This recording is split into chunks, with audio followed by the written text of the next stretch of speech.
Good evening to all of you.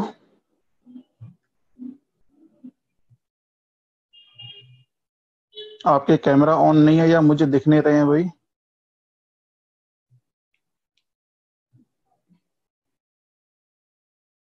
अच्छा, चलिए। कुछ डाउट्स है तो अपने डाउट्स पूछ लीजिए आप लोग। अभी तो सारे लोग सो के आ रहे हैं। कुछ डाउट्स है तो अपने डाउट्स पूछिए।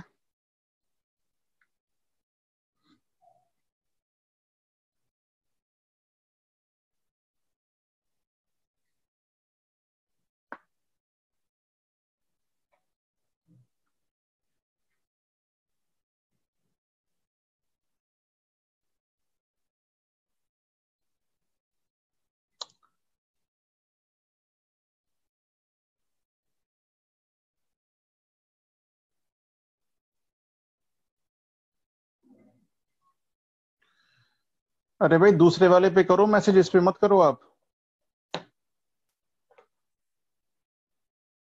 जिसकी स्क्रीन शो हो रही है उसी पर करिए आप।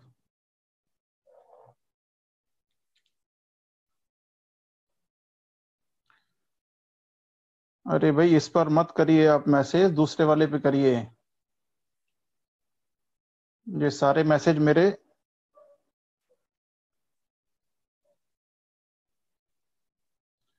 ये सारे मैसेज मेरे मोबाइल पे आ रहे हैं।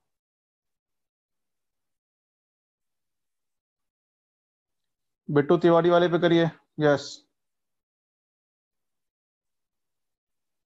हाँ, बिल्कुल बिल्कुल, इस वाले पे करिए। मैं यहाँ से जिन्होंने डाउट्स मुझसे पूछे हैं वो मैं आपके ले लेता हूँ।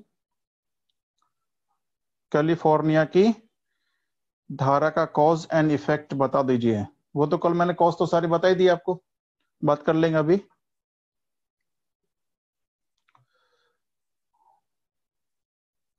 उन्मज्जन निमज्जन आपने यहाँ भी पूछ लिया है। अरे इस पे मत करिए भाई ऋषभ।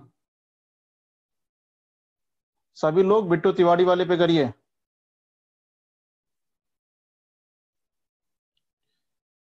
आपने नीचे नेक्स्ट पूछा है। मैं अभी इसमें से कोई भी क्वेश्चन नहीं दे रहा हूँ। जो मेरे मोबाइल पर आए हैं सारे क्वेश्चंस मैं यहाँ से लूंगा, जो मेरे लैपटॉप पे आ रहे हैं।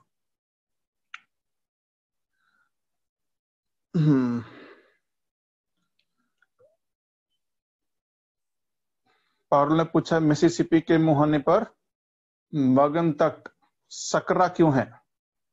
कल मैंने बताया था वहां पे ज्यादा साइक्लोन्स वगैरह आते हैं, और ज्यादा साइक्लोन्स वगैरह आएंगे, वहां का स्लोप भी ज्यादा तेज है, इसलिए वहां के मगन तट सकड़े हो जाएंगे। ठीक है, चलिए। नेक्स्ट आपने अभी पूछा है उन्मज्जन और निमज्जन।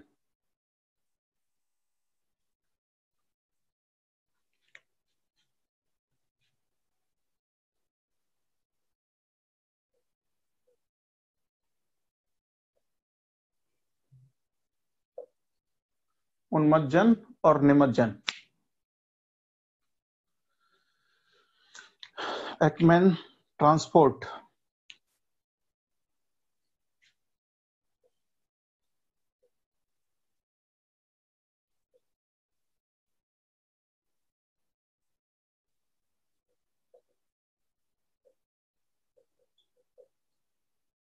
एक्मेन ट्रांसपोर्ट। कैमरा अच्छा नहीं है। अब ये किसने कहा? श्रुति। अब यही रहेगा जो भी है, ठीक है ना। चलिए।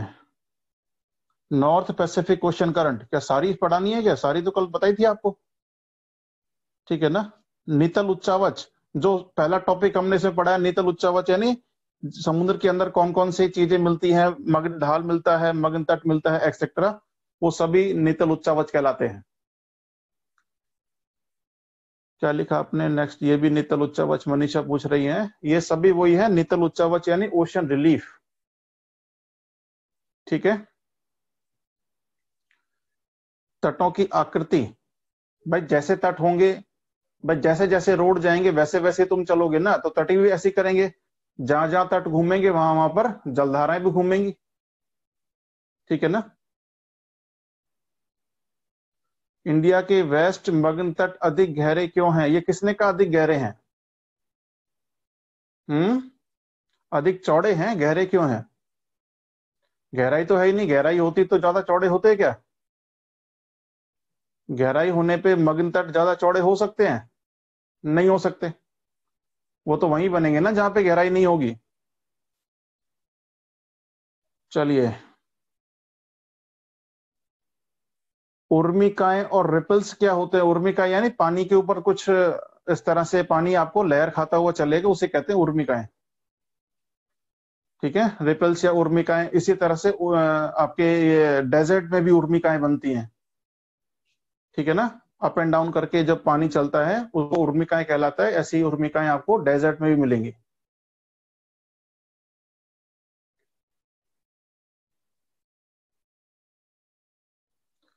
सर, उत्तरी प्रशांत महासागरीय जलधारा का इंग्लिश में नाम क्या है? उत्तरी पैसिफिक ड्रिफ्ट कहेंगे या ओशन करंट कहेंगे? नाम कुछ नहीं है। नितलीय उच्चावच। मैंने जो सबसे पहला टॉपिक यही कराया है, नितलीय उच्चावच, 2 दिन लगाए हैं इसमें। ठीक है ना। नितलीय उच्चावच का मतलब होता है ओशन के अंदर लैंडफॉर्म कौन कौन से हैं। ठीक है। हाँ बिल्कुल, आज कैमरा न्यू आया है, एक और आने वाला है, रात को 9 बजे तक डिलीवरी होने वाली है उसकी। ठीक है। अब इन दोनों में से जो भी अच्छा होगा वो रखेंगे। हाँ, आज इसमें डिस्टरबेंस नहीं है, लेकिन आज ये वाइड एंगल है।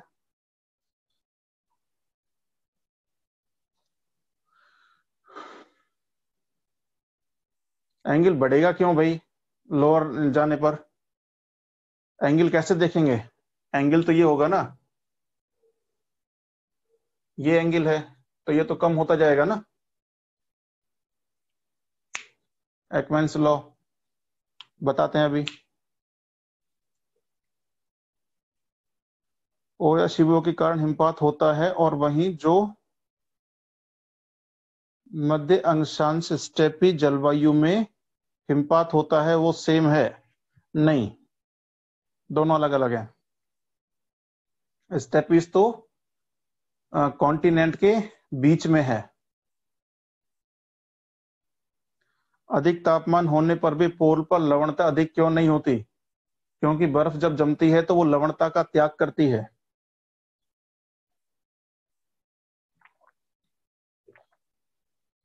हाँ, एकमैन्स लॉ समझाते हैं अभी।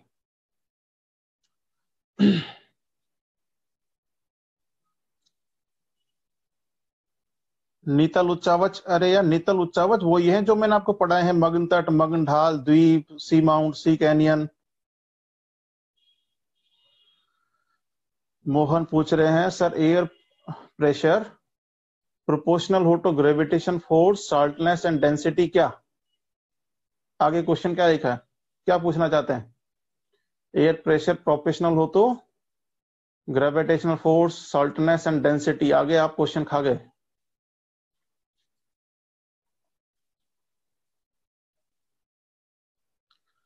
सर, मैंने सविंद्र सिंह में पढ़ा है कि समर में ट्रोपोस्फेयर की हाइट बढ़ जाती है जबकि विंटर में घट जाती है। ऐसा क्यों? अरे ठंडा होगा तो कोई भी चीज नीचे सिंक करेगी, गर्म होगा तो एक्सपेंड करेगा। गर्म होगी तो वायु फैल जाएगी, ठंडी होगी तो वायु सिकुड़ जाएगी, सीधी सी बात है।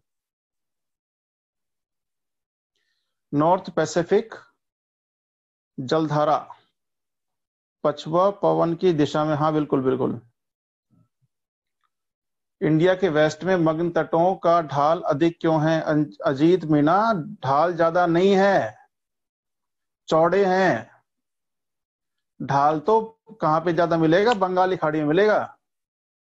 ठीक है ना, मगन तटों का ढाल नहीं है, वहां मगन ढाल ज्यादा गहरे होंगे।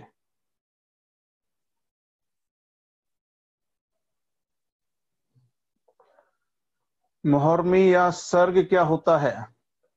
अरे वो उर्मिकाई हैं, जो यानी कि जो पानी अप एंड डाउन करके ऊपर बहता है ना हवा के साथ साथ, उसे ही उर्मिकाएं, मोहर्मी या सर्ग कहते हैं।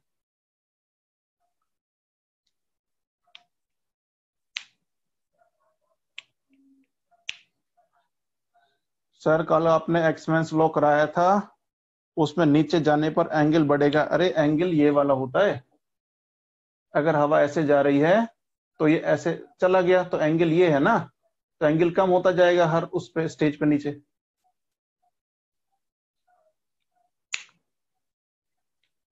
द्रोणी का उभार क्या होता है?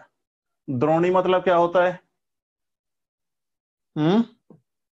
अब द्रोणी का उभार कई जगह पढ़ते हैं। द्रोणी का मतलब ये गहरा क्षेत्र होगा, और उभार मतलब ये एरिया ऊपर उड़ जाए।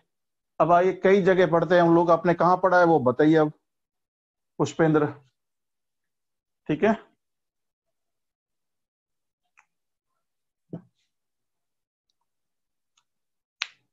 इंद्रजीत, ट्रोपोस्फेयर पर एक ट्रोपोस्फेयर पे आपने क्वेश्चन उल्टा पूछ लिया है। इक्वेटोरियल सर्किल पर ट्रोपोस्फेयर की ऊंचाई ज्यादा क्यों है, ये पूछना था आपको।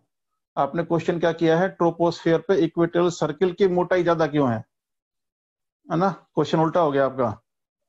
वहां ज्यादा इसलिए है क्योंकि टेम्परेचर ज्यादा होता है तो वायु में प्रसार होता है, और प्रसार होने की वजह से वो ज्यादा ऊपर उड़ जाएगा। ठीक है, और तो कोई क्वेश्चन नहीं है आपका? तो आज आपके 2 ही क्वेश्चन आए हैं, और किसी कोई क्वेश्चन छूटा तो नहीं है भाई इसमें?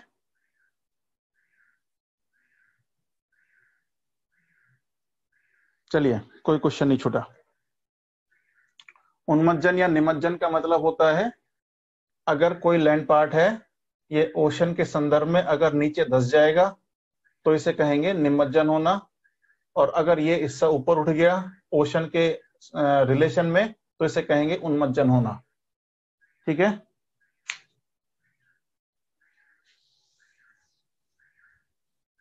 एकमैन्स लॉ और ट्रांसपोर्ट 2 आपके बातें हैं, यानी कि हवा अगर जिस दिशा में जा रही हो, तो अगर ओशन की गहराई में हम जाएंगे तो सरफेस पर पानी 45 डिग्री पर जाएगा, उसके नीचे वाले हिस्से में यानी दूसरे स्तर में थोड़ा कम हो जाएगा एंगल, और नीचे जाएंगे तो एंगल लगातार कम होता चला जाएगा, और सबसे नीचे आएंगे तो वो अपोजिट हो जाएगा। ठीक है ना? ये क्यों होता है? पानी में लगने वाले कर्षण बल के कारण, और फ्रैक्शन कर रही है एयर उसके ऊपर, और पानी रोकना चाहता है सारे पानी को बहने से, तो वो पानी ट्रांसपोर्ट होता है 45 डिग्री पर। और जब ये एकमैन मतलब हवा की दिशा के अगर 90 डिग्री पर हो, है ना, 90 डिग्री यानी ऐसे, तो उसे कहते हैं एकमैन्स ट्रांसपोर्ट। यानी कि आप सीधा समझिए, पानी जिस भी दिशा में जा रहा है वो है एकमैन ट्रांसपोर्ट। ठीक है ना? एकमैन ट्रांसपोर्ट का मतलब पानी का मूवमेंट, और एकमैन्स लॉ मतलब अपर सरफेस से और गहराई में जाने पर एंगल लगातार घटता चला जाएगा, और निचले स्तरों में पानी अपोजिट डायरेक्शन में जाएगा।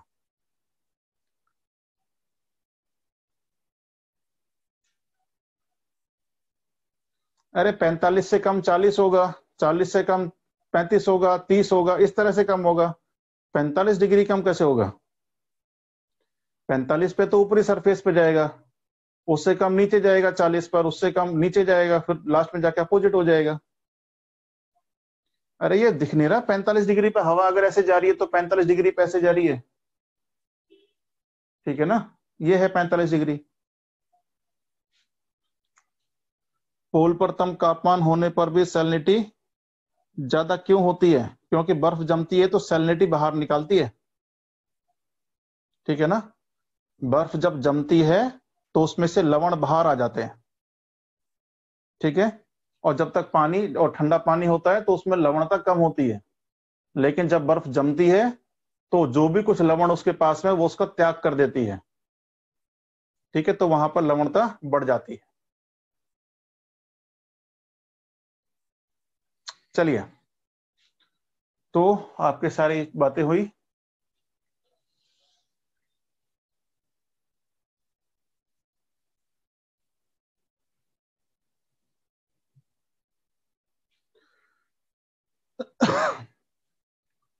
तो कल हम कर रहे थे, पहले आज अपनी एटलस खोल लीजिए। एटलस पर निकाल लीजिए अफ्रीका का मैप।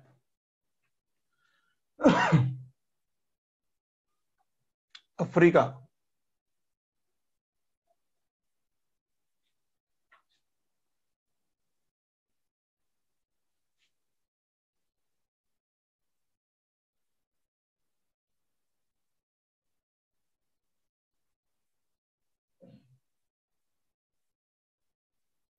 दस 5 मिनट इस पर बात कर लेते हैं, फिर चलेंगे आगे।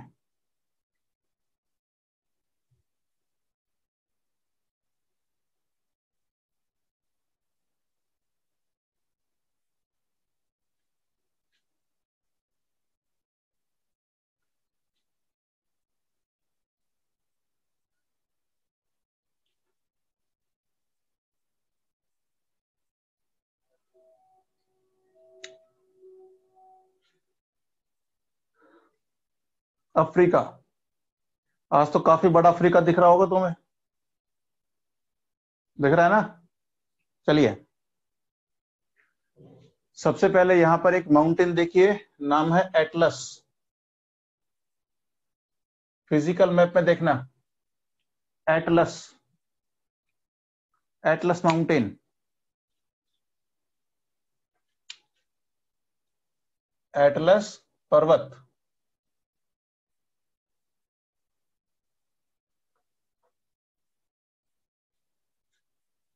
और एटलस पर्वत पर एक माउंटेन पीक देखिए, नाम है माउंट टुबकल। नाम क्या है उसका? टुबकल।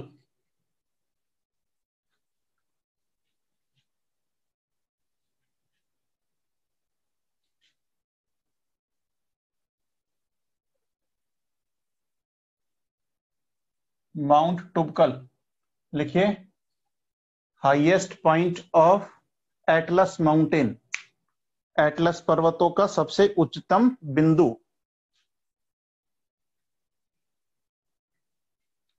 एटलस पर्वतों का सबसे उच्चतम बिंदु।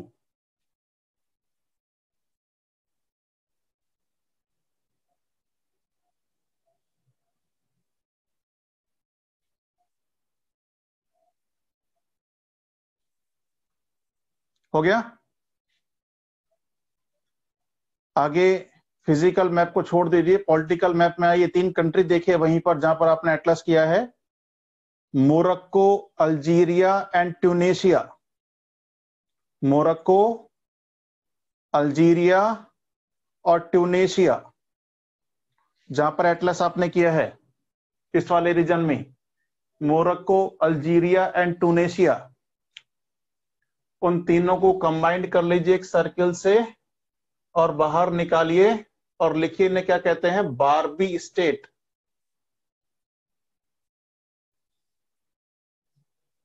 Barbie state, Barbie state.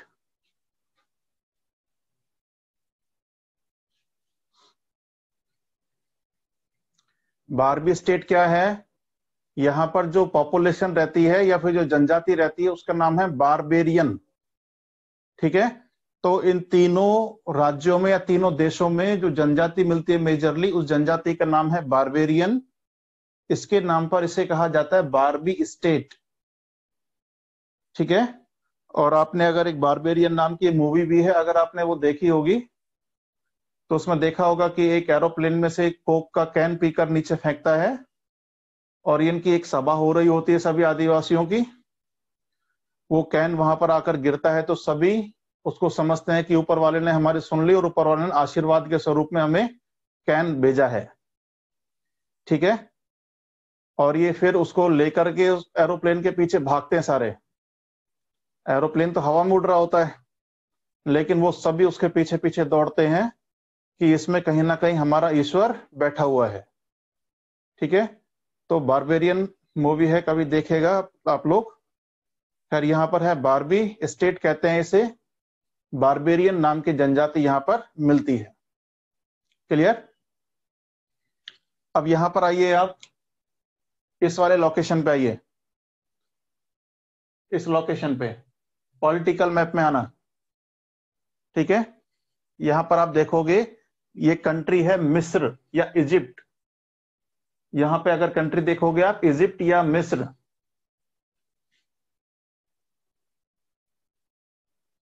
ठीक है ना।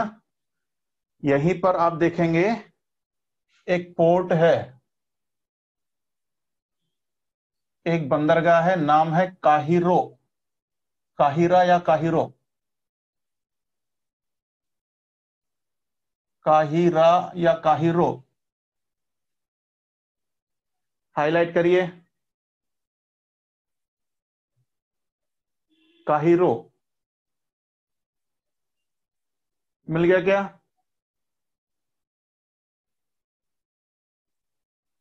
काहिरो। सबसे पहले देखिए, this is the capital of Egypt, Egypt की कैपिटल है। अफ्रीका की मैक्सिमम पॉपुलेशन वाला शहर है ये, ठीक है। अफ्रीका की सबसे ज्यादा जनसंख्या इसी शहर में मिलती है। अफ्रीका की मैक्सिमम पॉपुलेशन मिलती है शहर में।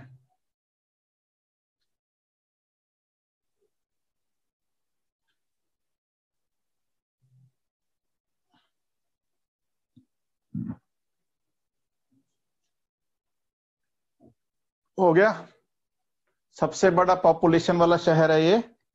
और दूसरा यहाँ पे करिए, दो चीज यहाँ पर फेमस है, उगाते हैं ये लोग, कृषि करते हैं। पहला है कपास और गन्ना, कपास और गन्ना,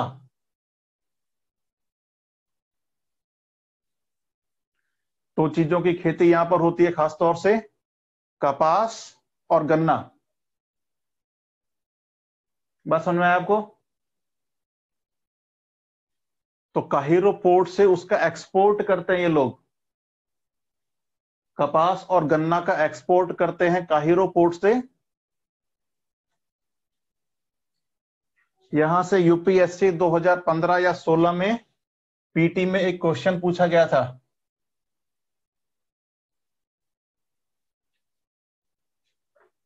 क्या पूछा गया था क्वेश्चन? देखिए यहां पर मिस्र रिवर अपना डेल्टा बनाती है, यहां पे देखोगे Nile river, sorry Nile river है, ये अपना डेल्टा बनाती है।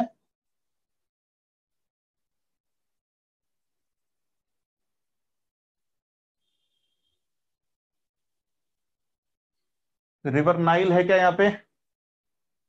देखो, यहां से पकड़ो उसको और यहां से अंडरलाइन करते हुए यहां तक ले आइए, लेक विक्टोरिया तक। फिजिकल मैप में करना, पॉलिटिकल में नहीं।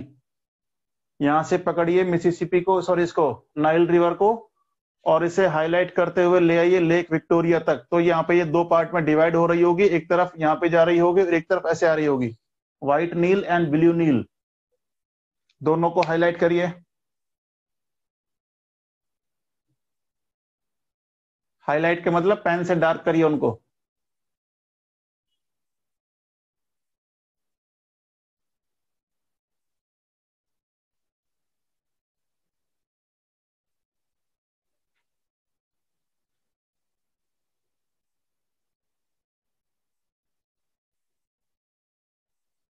तो लेक नाइल का जो, सॉरी इसका नाइल जो नदी है, इसका ओरिजिन हो रहा है विक्टोरिया लेक से। This lake is Victoria.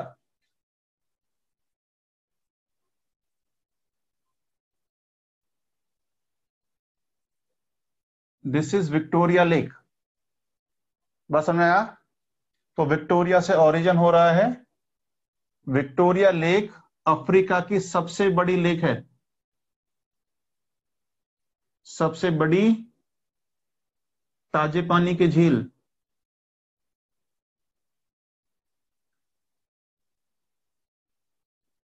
सबसे बड़ी फ्रेश वाटर लेक है ये अफ्रीका की, और वर्ल्ड की दूसरी।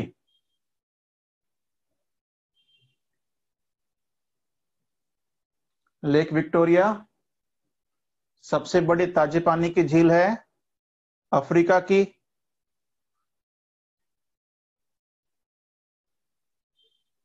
और दूसरी इंफॉर्मेशन लिखिए इस पे, विक्टोरिया दूसरी बड़ी लेक है पूरे वर्ल्ड की, फ्रेश वाटर लेक। क्लियर? अब इस क्वेश्चन के ऊपर चलिए, जो आया था वहां से 2 क्वेश्चन पूछे थे। देखिए पहले वो 2 क्वेश्चन क्यों पूछे गए थे उस साल। ब्लू और व्हाइट नील है, आपको रिपीट क्या करनी है, 2 दिख ही रही है मैप में, ठीक है ना, मैप में दिख रही है, उसमें रिपीट क्या करनी है, ब्लू और व्हाइट नील है, दोनों को मार्क करना है, एक को यहाँ पे लेक टाना तक, एक को यहाँ पे, बस। अभी तो आगे कुछ बताया ही नहीं है। क्यों पूछा गया था?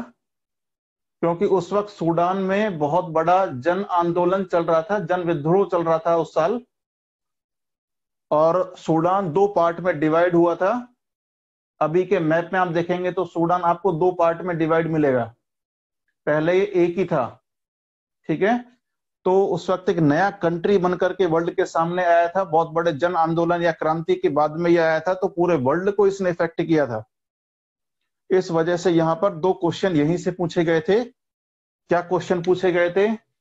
एक डैम देखो आप यहाँ पे, लेक, उसका नाम है लेक आसवान या डैम आसवान, आसवान डैम। देखिए सबसे पहले यहां देखिए आसवान डैम मिला क्या आपको? फिजिकल मैप में देखिए वहां मिल जाएगा, या पॉलिटिकल मैप देखेंगे तो थोड़ा गौर से देखना पड़ेगा, वहां भी मिल जाएगा। पूछा था आसवान डैम किस नदी पर लोकेटेड है,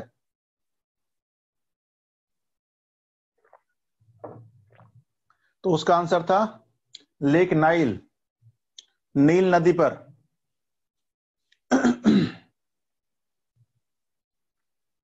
आसवान डैम नील नदी पर।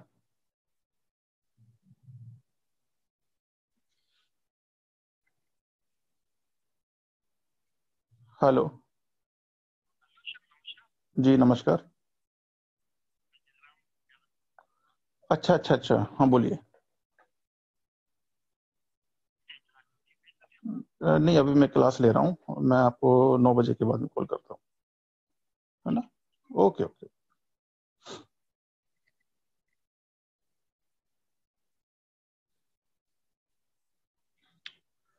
तो एक क्वेश्चन जो आपसे पूछा गया था आसवान डैम। दूसरा, इस पूरे नाइल रिवर के आसपास वाले एरिया में एग्रीकल्चर करने वाले लोगों के बारे में पूछा गया था। यहां एक जनजाति है जो नील नदी के आसपास के क्षेत्र में एग्रीकल्चर करती है, उस जनजाति का नाम है फलहा। फलहा, ठीक है।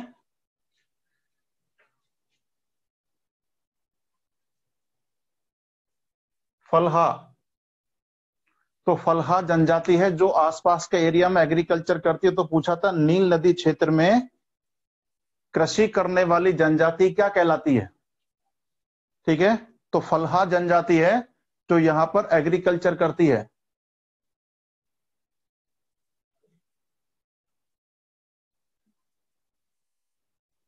फलहा,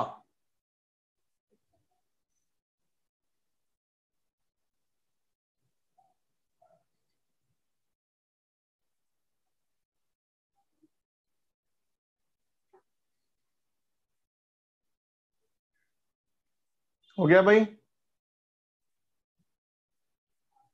दोनों इंपॉर्टेंट चीजें मार्क कर ली इस पर।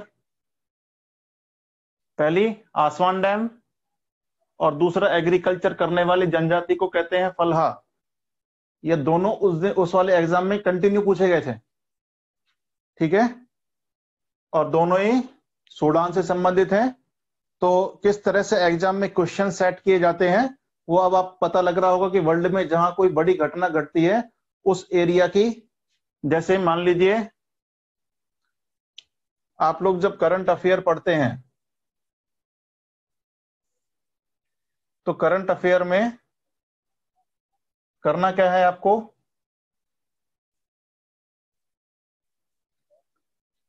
जैसे आज कुछ भी घटना घट गई है, कोई एक्स नाम की घटना घटी। अब एक्स नाम की घटना घटी तो ये इंडिया के कौन से राज्य में है, स्टेट, ठीक है। अब क्या इससे इंडिया का कोई रिलेशन है या इंडिया की कोई पॉलिसीज या कुछ ना कुछ इफेक्ट होता होगा, और इसने वर्ल्ड पे क्या इम्पैक्ट डाला है? अगर ये क्वेश्चन तीनों कैटेगरी में सेट हो रहा है, स्टेट, इंडिया एंड वर्ल्ड, इनमें सेट हो रहा है, तो 100% ये क्वेश्चन यूपीएससी का होगा।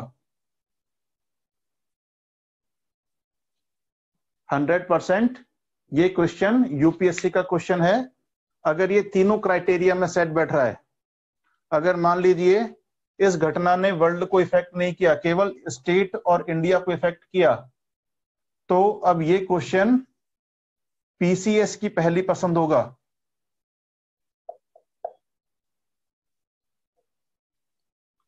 तो यूपीएससी किस लेवल के क्वेश्चन उठाता है और पीसीएस किस लेवल के क्वेश्चन उठाता है? क्या पढ़ा आपने?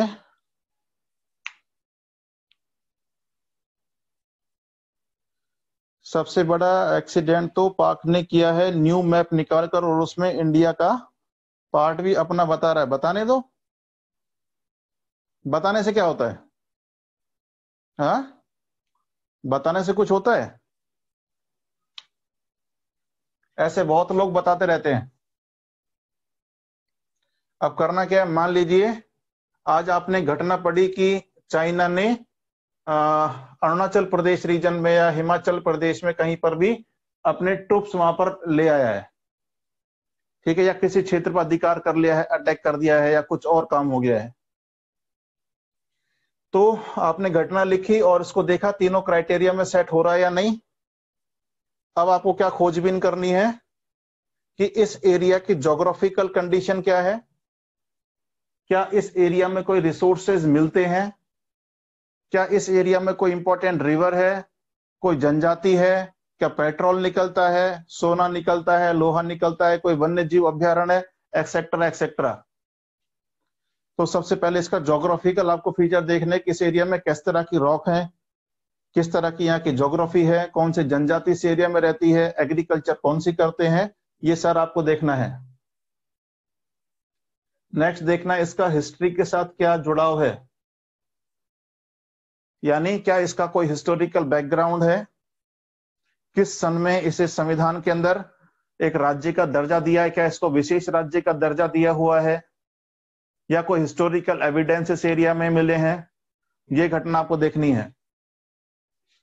फिर इसका पॉलिटिकल सिनेरियो देखना है आपको कि संविधान के कौन से अनुच्छेद में आता है, कोई विशेष राज्य, एक्सेट्रा एक्सेट्रा, पॉलिटिकल इसका इफेक्ट देखना है। इकोनॉमी कुछ विशेष है तो पढ़नी है, वरना नहीं पढ़नी, क्योंकि इकोनॉमी में इस तरह के सवाल नहीं आते। फिर देखना है क्या इसने आईआर को कितना इफेक्ट किया है, यानी इंटरनेशनल रिलेशन को, क्या दो देशों के मध्य कर रहा है, या ऐसा कोई काम हो गया जिससे पूरे वर्ल्ड में कुछ संधियां हैं जिनका ओवरटेक हो रहा है, क्या इनको ये इफेक्ट कर रहा है। तो इन सभी सिनेरियो में डाल करके इस टॉपिक को देखना है आपको। ये सबसे बेस्ट आपकी करंट अफेयर की तैयारी होगी। इससे अच्छा करंट अफेयर आपको दुनिया में ढूंढने से नहीं मिलेगा। तो हर दिन न्यूज़पेपर में या तो कोई खबर आती नहीं है, आती है तो कोई एक या दो खबरें आती हैं जो यूपीएससी के लेवल की होंगी, ठीक है। तो करना क्या है, तो बैरूत में हुआ इंसिडेंस, तो उससे हमारा तो कोई लेना देना नहीं है, वर्ल्ड का इफेक्ट होगा उससे, ठीक है ना। तो बैरूत की ज्योग्राफिकल कंडीशन वगैरह देख लीजिए, अगर हो सकता है कि उसमें कहीं वर्ल्ड हिस्ट्री का कोई पार्ट आ रहा है तो वो देख लीजिए, बाकी कुछ तो देखेंगे नहीं, दो जगह क्वेश्चन बन सकते हैं वहां से। तो ये सब पढ़ने के बाद में अपना एक रजिस्टर तैयार करिए आप, डेली के एविडेंसेस को निकाल के। इसमें डेली आपके 1.5 से 2 घंटे खर्च होंगे, लेकिन डेली 1.5 से 2 घंटे खर्च करने के बाद साल के अंत में जाकर के इतने बढ़िया नोट्स करंट अफेयर के आपके साथ होंगे कि सभी सब्जेक्ट भी कवर कर रहे होंगे, और करंट में होने वाले सभी एविडेंस भी आपके पास में होंगे, कौन कौन से इंसिडेंट्स लास्ट ईयर हुए हैं या पिछले 1 से 1.5 साल में घटे हैं, ठीक है। और यहीं से आप जब एग्जाम दे रहे होंगे तो आप देख लेना, यहां से 60 से 70% क्वेश्चन आपके केवल एक ही रजिस्टर से आ रहे होंगे, वो ये होगा, ठीक है। 60 to 70% क्वेश्चन की गारंटी तो मैं ले रहा हूं कि आपने अगर इसको सही ढंग से करा है तो क्वेश्चन 101% आपको मिलेंगे। लेकिन आपको ये करने के लिए पहले पॉलिटी की पूरी नॉलेज होनी चाहिए, हिस्ट्री की पूरी नॉलेज होनी चाहिए, ज्योग्राफी की पूरी नॉलेज होनी चाहिए, ताकि ये तो क्या है कि टॉपिक है बस एक करंट अफेयर का, लेकिन सभी सब्जेक्ट में डालने के लिए उन सब्जेक्ट्स की नॉलेज होना बहुत जरूरी है। तो ये आपकी नॉलेज को बार बार उसको रिवाइज करने में हेल्प भी करेगा। इससे आप टॉपिक जो है वो करंट में आपके माइंड में क्लियर रहेंगे, और फिर भी आपको कोई डाउट आ रहा है तो बुक खोलिए और देखिए कि उसका संबंध क्या है। ठीक है ना?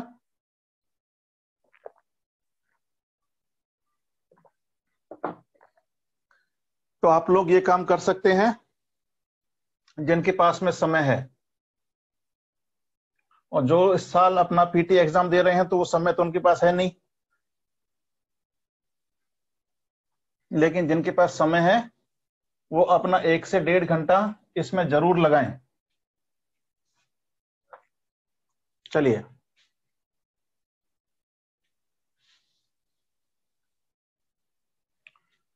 अब यहां पर एक कैनाल बनाई है। कैनाल, कैनाल कौन सी है? Suez canal. स्वेज,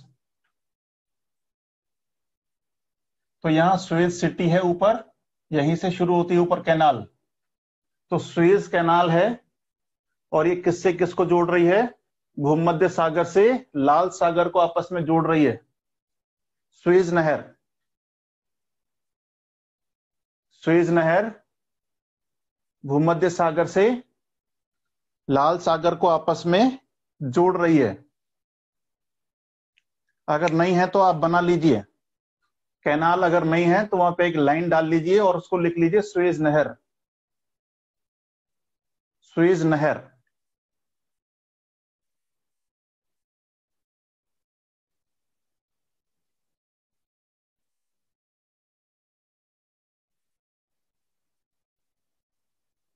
ठीक है?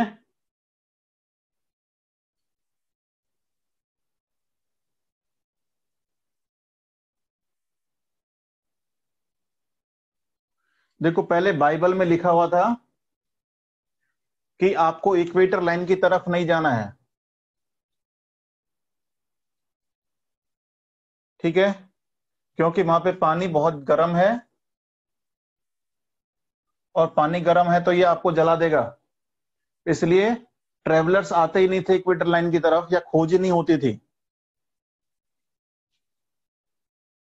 सर, क्या लिखा आपने? यूट्यूब पर कोई करंट अफेयर के लिए बता दीजिए। मैं कह रहा हूं ना, तुम निकल गए शॉर्टकट की तरफ। अभी करंट अफेयर का आपने कहा सर यूट्यूब पे कुछ बता दीजिए, तो आप ढूंढ रहे हो अपना शॉर्टकट। ठीक है? और वो शॉर्टकट वाले रास्ते से ही आपको यूपीएससी बाहर निकाल देगा। वो बहुत ज्यादा लंबा तो तरीका अपनाएगा नहीं, वो एक छोटा सा एग्जाम लेगा, उसी के अंदर आपको बाहर निकाल देगा, आपको दूसरी और तीसरी स्टेज तक जाने का मौका ही नहीं देगा। तो आप भी शॉर्टकट अपनाइए और शॉर्टकट में बाहर आ जाइए। ठीक है ना? पेपर को पढ़ो और लिखो। ठीक है? ये कुछ कोई शॉर्टकट नहीं होता तैयारी में। तो यूरोपियंस लोग इक्वेटर लाइन की तरफ आते ही नहीं थे, लेकिन कुछ दिनों के बाद, यानी 1300 1350 ईस्वी के बाद में जब खोजों का युग शुरू हुआ, तो ट्रेवलर्स यहां से आते थे ऐसे, और यहां साउथ में जब आते थे ये लोग तो यहां पर रुकते थे। और अब इन्होंने इंडियन ओशन में एंटर नहीं करते थे ये लोग, क्योंकि यहां पे बहुत सारी घटनाएं ऐसी घट रही होती थी जिसकी वजह से ये इंडियन ओशन में अंदर एंटर नहीं करते थे। तो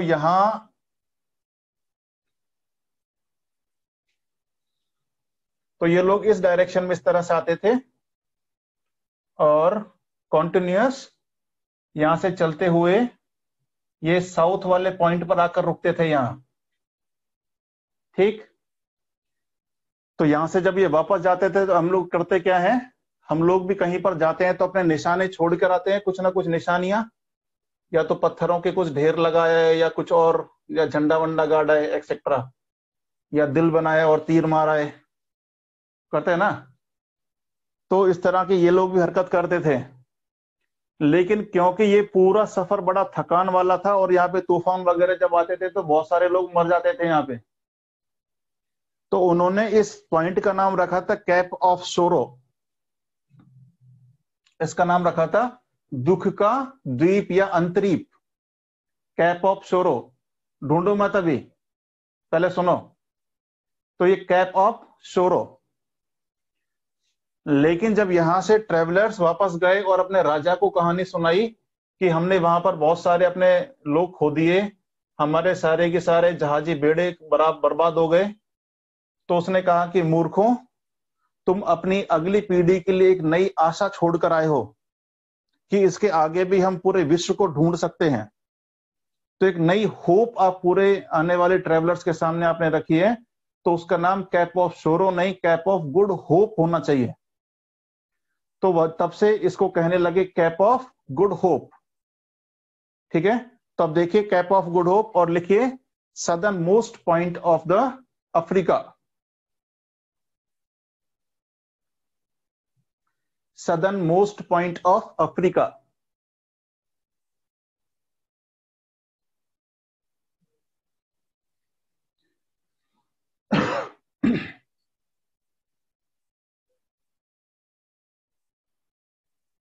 cap of good hope Africa का दक्षिणतम बिंदु।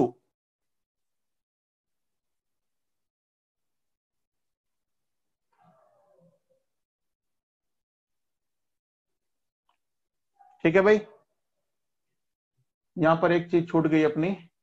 यहां पे एक पोर्ट देखो, उसका नाम है अलेक्जेंड्रिया। ऊपर देखना, यहीं पर इजिप्ट में ही अलेक्जेंड्रिया। ऊपर इजिप्ट में ही एक और दूसरा बंदर का देखो, उसका नाम है अलेक्जेंड्रिया।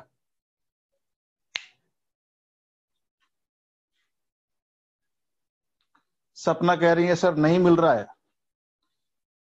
अरे नीचे देखो, यहाँ पे पॉलिटिकल में या फिजिकल में कहीं भी लिखा होगा कैप ऑफ गुड होप, मिलेगा और 101% मिलेगा। ठीक है ना।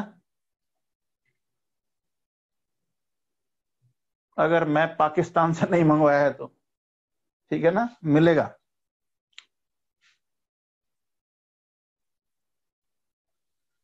चलिए लिखिए अलेक्जेंड्रिया पर अफ्रीका का दूसरा सबसे बड़ी जनसंख्या वाला शहर, सेकंड लार्जेस्ट पॉपुलेटेड सिटी। हाँ, इसी रास्ते से आकर के फिर भारत की खोज हुई।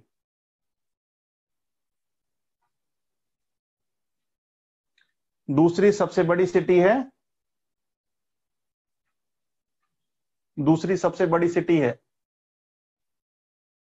लेकिन सबसे बड़ा बंदरगाह है अफ्रीका का। अफ्रीका का सबसे बड़ा बंदरगाह अलेक्जेंड्रिया।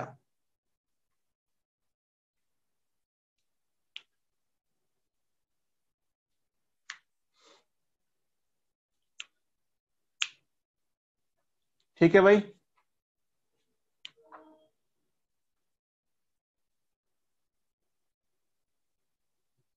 अब देखिए, जिस हिस्से से ये वाला रीजन एशिया से जुड़ता है,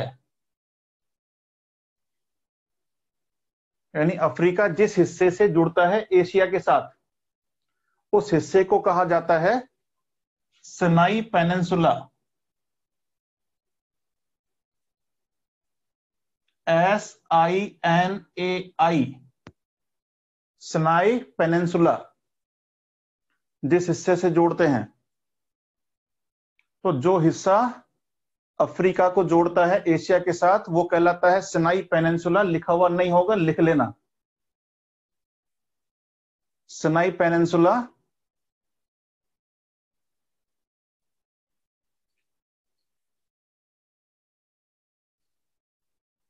और लिखिए it is the example of isotherm, या उसे कहते हैं भूस्तंभ या स्थल संधि कहते हैं। स्थल संधि का उदाहरण है, स्थल संधि का उदाहरण है।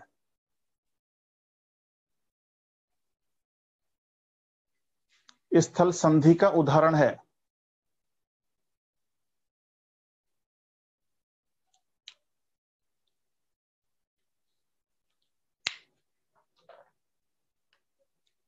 तथा यह एक हॉस्ट पर्वत भी है, यानी भ्रंश पर्वत या ब्लॉक पर्वत कहो। हॉस्ट पर्वत है या ब्लॉक पर्वत है या भ्रंश पर्वत कहो, कुछ भी कहो।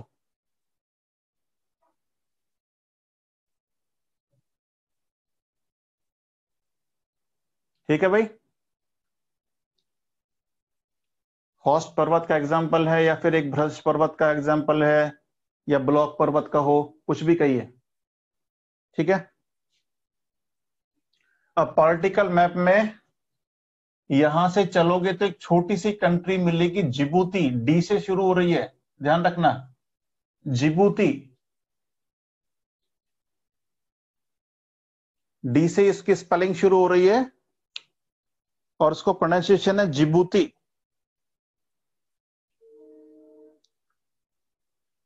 अब जिबूती वाली जो लोकेशन है उसे फिजिकल मैप में देखिए और वहां पर एक लेक मार्क करिए, लेक असल या लेक असाल, ASSAL, लेक असाल।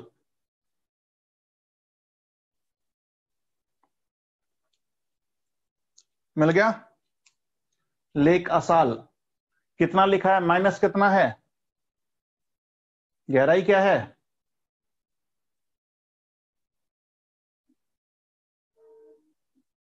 गहरा रीजन है क्या, लेक असल।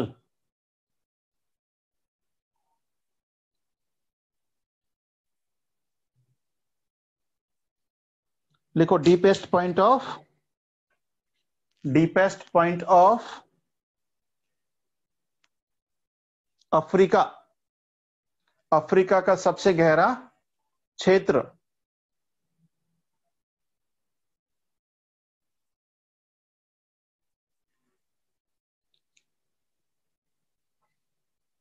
अफ्रीका का सबसे गहरा क्षेत्र या सबसे निम्नतम बिंदु, निम्नतम बिंदु।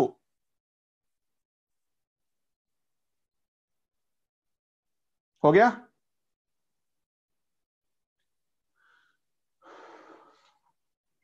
अब थोड़ा नीचे आ जाइए, यहां पे इधर देखिए, केनिया के पास में पॉलिटिकल मैप में देखिए, केनिया, केनिया में कंट्री देखिए नैरोबी, केनिया में जगह देखिए नैरोबी, कैपिटल देखिए उसकी नैरोबी। मिला, आगे देखिए, नैरोबी को बाहर निकाल लीजिए, अब हाईलाइट करके नैरोबी को बाहर निकालिए। लिखिए, केनिया की राजधानी और एक महत्वपूर्ण हिल स्टेशन है ये। केनिया की राजधानी और महत्वपूर्ण हिल स्टेशन,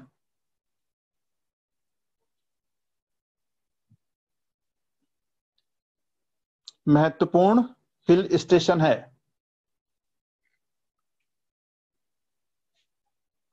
फेमस किस लिए है ये, चाय का उत्पादन यहां पे करते हैं, चाय। तो चाय का प्रोडक्शन करते हैं नैरोबी में।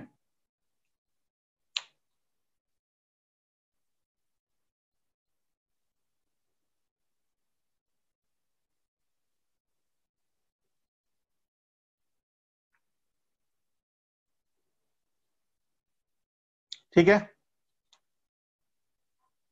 अब यहां पानी में चलो थोड़ा सा कॉस्ट के साथ साथ, और यहां पर आपको मिलेंगे दो आइलैंड, पेम्बा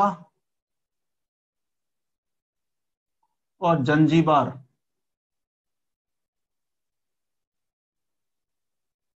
पेम्बा और जंजीबार। इधर देखना जब मैंने डॉट लगाए हैं, पानी में चलो और कॉस्ट के साथ साथ चलना तो आपको 2 आइलैंड मिलेंगे, पेम्बा एंड जंजीबार। वर्ल्ड में जितना लौंग उत्पादन होता है यानी क्लोव, उसका 90% ये दोनों आइलैंड प्रोडक्शन करते हैं।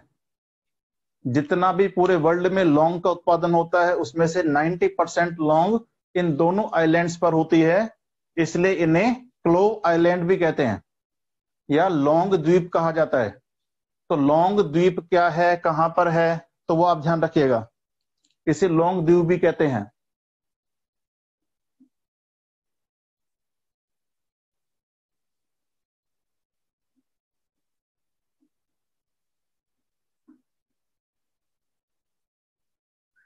ठीक है, लौंग द्वीप। चलिए आज के लिए इतना ही छोड़ते हैं इसको, बाकी कल देखेंगे।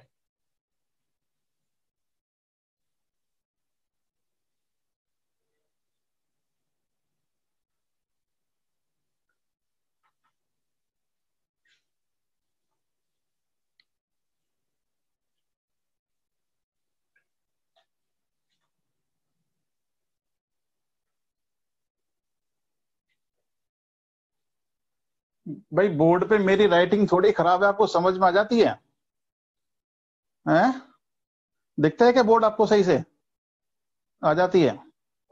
चलिए ठीक है, मेरी राइटिंग थोड़ी खराब है। वैसे मैंने सुना है कि महान जो लोग होते हैं ना उनकी राइटिंग खराब होती है ना? तो अब राइटिंग तो ज्यादा अच्छी किसकी होगी, जो बाहर पेंटर बैठे हैं थोड़े दुकानें खोल के, और उनकी राइटिंग ज्यादा अच्छी होती है। ठीक है, तो महान लोगों की तो खराब ही होती है। राजेंद्र प्रसाद की भी खराब थी, वो कहते हैं कि मैं लिखने के बाद खुद ही नहीं पढ़ सकता था। ठीक है, लेकिन देख लो कहां तक पहुंचे हो।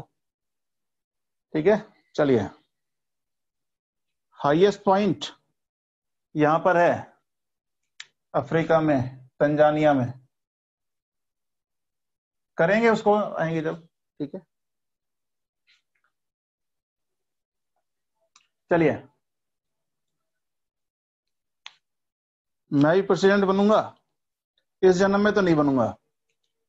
ठीक है, हाँ किल बंजारो, ये इस जन्म में तो नहीं बनूंगा, मुझे मेरे ऊपर पूर्ण विश्वास है। मैं जानता हूं कि मैं क्या कर सकता हूं और क्या नहीं कर सकता हूं। ठीक है, इसलिए मुझे पता है कि मैं क्या बनूंगा और क्या नहीं बनूंगा और क्या बन चुका हूं। ठीक है ना? पहले खुद का एनालिसिस होना बहुत जरूरी है, खुद का एग्जामिन करो और अंधी दौड़ में मत भागो, किसी के कहने से कुछ मत करो। ठीक है ना? खुद की क्षमताओं को पहचानो और पहचानने के बाद किसी भी युद्ध में कूदिए जिसमें आप जीत सकते हो, क्योंकि युद्ध का एक ही उसूल होता है। ठीक है, युद्ध का एक ही उसूल होता है कि अगर जब आप आक्रमण कर रहे हैं या जिस युद्ध में आप जा रहे हैं, यूपीएससी भी एक युद्ध ही है, युद्ध में आपकी जो खर्चा होने वाला है यानी एक्सपेंसेस, युद्ध में मिलने वाले फायदे से ज्यादा हैं। यानी जो भी प्रॉफिट आपको यहां से होगा उससे अगर एक्सपेंसेस ज्यादा हैं तो मेरा समझ कहती है कि आपको युद्ध नहीं करना चाहिए। अगर किसी भी युद्ध में कूद रहे हैं और आपके एक्सपेंसेस ज्यादा है और मिलने वाला फायदा कम है, तो मेरी समझ ये कहती है कि हमें युद्ध नहीं करने चाहिए। लेकिन युद्ध में लगने वाले एक्सपेंसेस कम हैं और प्रॉफिट बहुत ज्यादा है, तो आपको बेमतलब का पंगा मोल लेना चाहिए और युद्ध 100% छेड़ देना चाहिए। कोई बात ना हो तो बात बनानी नहीं चाहिए और युद्ध छेड़ देना चाहिए। ठीक है, यही आपकी इंटरनेशनल रिलेशनशिप है। जो भी देश, यानी कि अगर मान लीजिए कि पुलवामा जैसी घटना होने के बाद या पाकिस्तान को 2-4 गालियां देने से या 2-4 सैनिक मार देने से पूरा देश अगर यूनाइट हो जाता है तो हमें वो काम कर लेना चाहिए। ठीक है, इसलिए हम पाकिस्तान को तो कहते हैं कि ईंट का जवाब पत्थर से देंगे, लेकिन चाइना से ऐसा नहीं कह सकते हम अभी। चाइना से कहते हैं कि हम कड़ी शब्दों में उसकी निंदा करते हैं, बस इतने तक सीमित रहते हैं।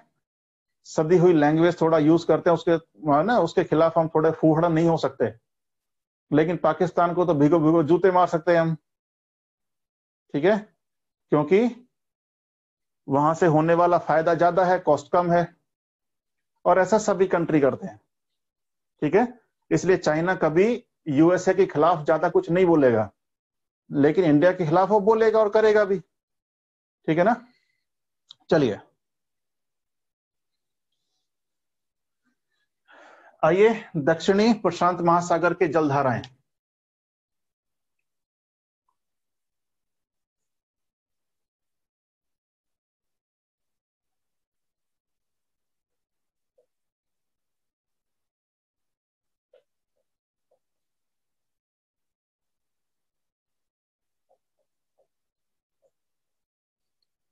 दक्षिणी प्रशांत महासागर की धाराएं।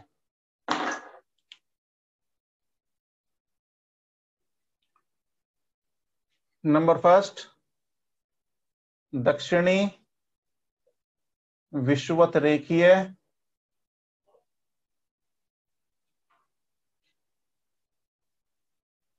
जलधारा।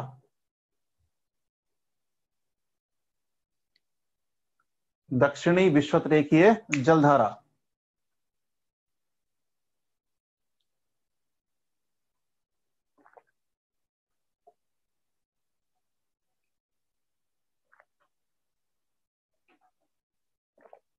राइटिंग के मार्क्स नहीं करते यूपीएससी में, हाँ, लेकिन बिल्कुल ऐसी है कि आप भी उसको नहीं पढ़ पा रहे हैं लिखने के बाद, तो डेफिनेटली कटने वाले हैं। इतना हो कि आप भी पढ़ लें और कोई और भी पढ़ ले, ठीक है। मैंने कहा कि सर मेरी राइटिंग भी बड़ी महान है, मुबारक हो आपको भी, लेकिन कम से कम ऐसा लिख कर के आए कि एग्जामिनर उसको पढ़ ले, ठीक है। चलिए, दक्षिणी विषुवत रेखीय जलधारा। तो अपना कल वाली एटलस खोल लीजिए, जो पेज नंबर 107 या 109 पे दिया है, एनसीईआरटी खोल लीजिए, कहीं से भी आप देखिए और उसको हाईलाइट कर लीजिए, और लोकेशन देखो कौन सी है। ये बना साउथ अमेरिका, ठीक है भाई। अच्छा, इधर से गई इक्वेटर लाइन, ठीक है। यहां है अपना इंडिया, यहां थोड़ा पास बना दिया, यहां है अपना इंडिया, यहां है इंडोनेशिया वगैरह सारे, और यहां पर है आपका ऑस्ट्रेलिया।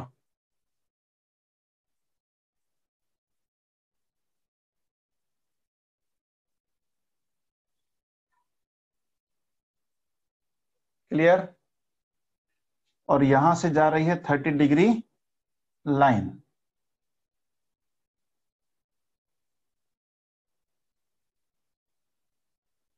ठीक है भाई। तो ये धारा चलेगी यहां से और यहां तक, नंबर 1।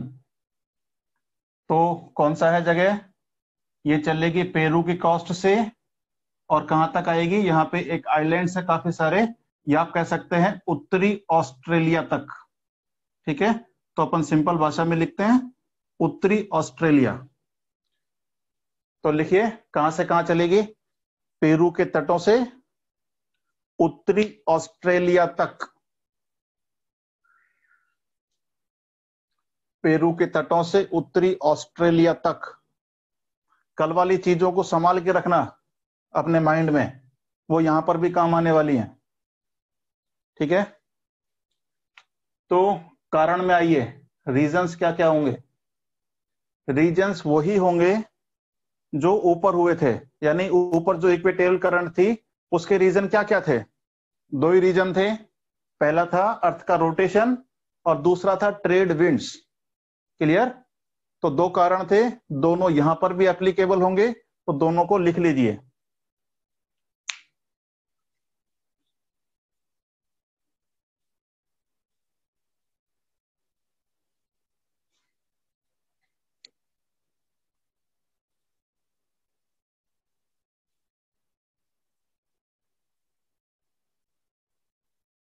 ठीक है। तो एक चीज का आप हमेशा ध्यान रखें कि जब भी विश्वत रेखीय जलधारा को आप पढ़ें या उसके बारे में कोई भी सवाल आए तो दो ही कारण होंगे उसके चलने के, चाहे वो किसी भी ओशन में चल रही हो। ठीक है, या वो प्रशांत महासागर के नॉर्थ वाली हो या साउथ वाली हो या अटलांटिक ओशन में हो, इंडियन ओशन में हो, कहीं पर भी हो। तो कहीं पर भी होगी तो उसके दो ही कारण होंगे चलने के, या तो इक्वेटोरियल करंट या पृथ्वी का घूमना या ट्रेड विंड्स। ठीक है, तो अगली बार जैसे ही आपको विश्वत रेखीय जलधाराओं का नाम कहीं पर सुनाई दे तो माइंड में ऑटोमेटिक आ जाना चाहिए कि ये दो ही कारण होंगे चलने के, तीसरा कोई भी कारण आएगा तो वो गलत होगा। ठीक है, चलिए इफेक्ट, क्या इफेक्ट होंगे?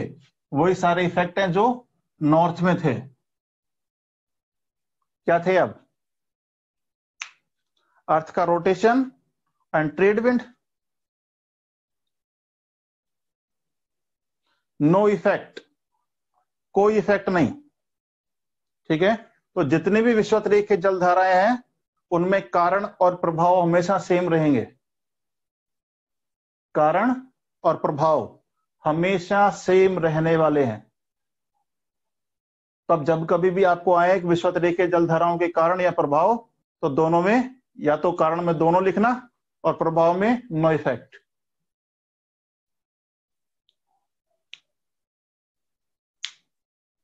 हो गया?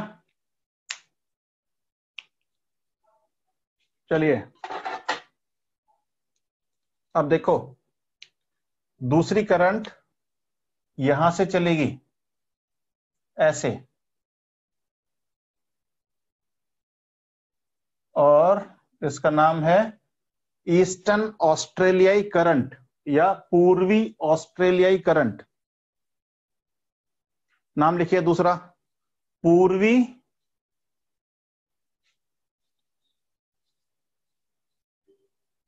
ऑस्ट्रेलियाई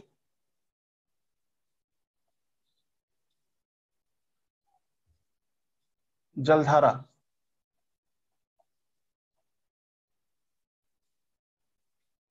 पूर्वी ऑस्ट्रेलियाई जलधारा।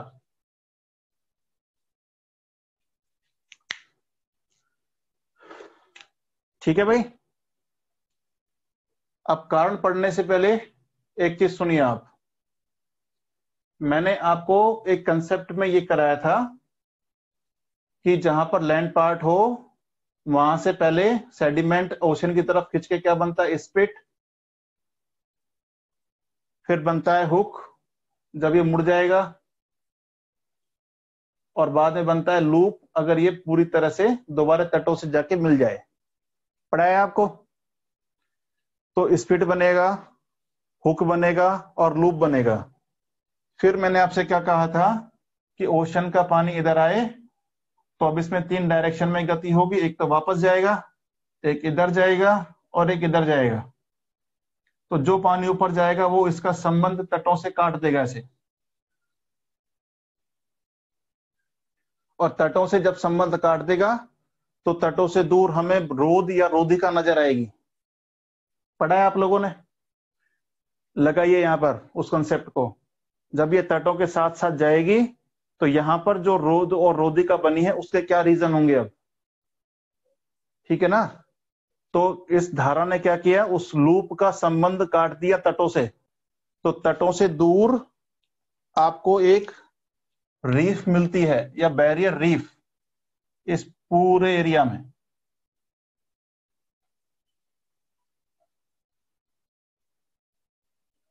क्योंकि गर्म पानी चीजों को अपने अंदर बहुत जल्दी घोल लेगा।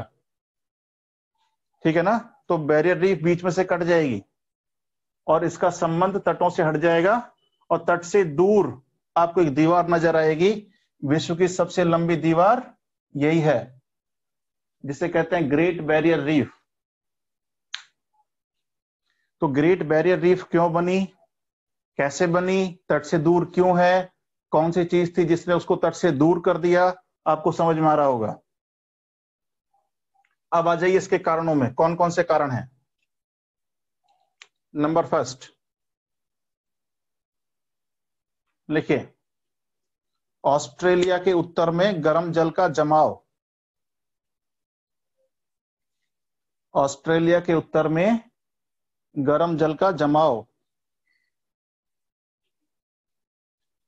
दूसरा,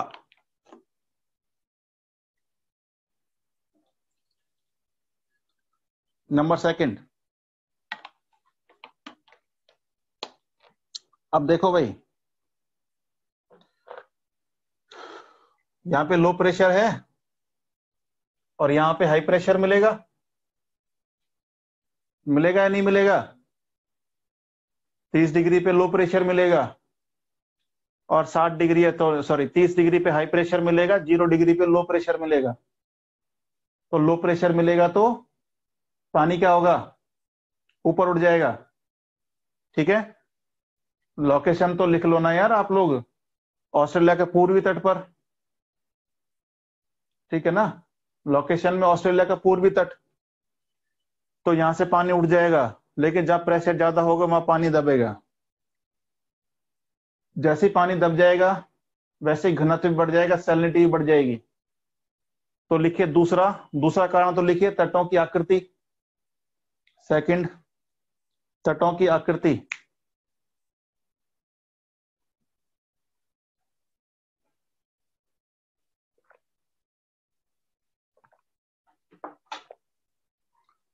नंबर तीसरा, अब कोमल लगा लगा लिख लेना इसको सारा। लिखिए वायु दाब में अंतर,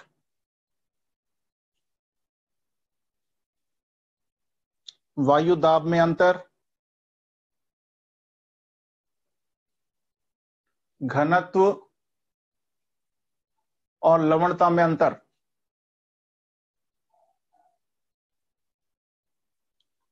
घनत्व और लवणता में अंतर। ठीक है भाई,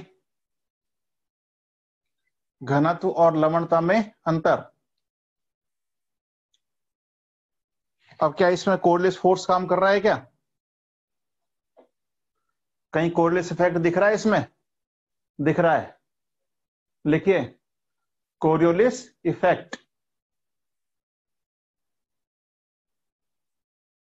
कोरियोलिस इफेक्ट।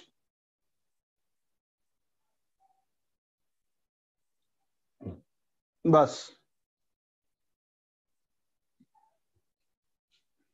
प्रभाव, इफेक्ट।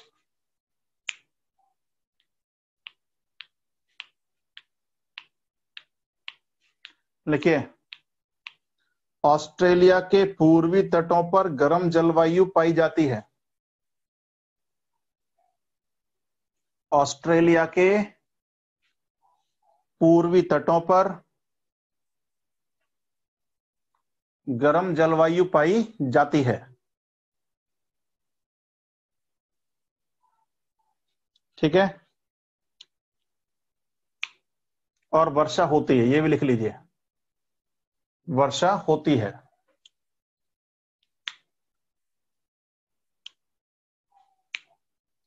दूसरा, मैंने आपको ये बताया था कि इस एरिया में कुछ साइक्लोन्स आते हैं। उन साइक्लोन्स का नाम क्या है? बताइए जल्दी, बॉक्स में बताइए, चैट बॉक्स में। Willy willies, very good. Willy willy नाम के चक्रवात आते हैं। ऊपर चाइना पर तो आते थे टाइफून, यहां पर आते हैं विली विली। तो लिखिए विली विलीज चक्रवात। विली विली चक्रवात।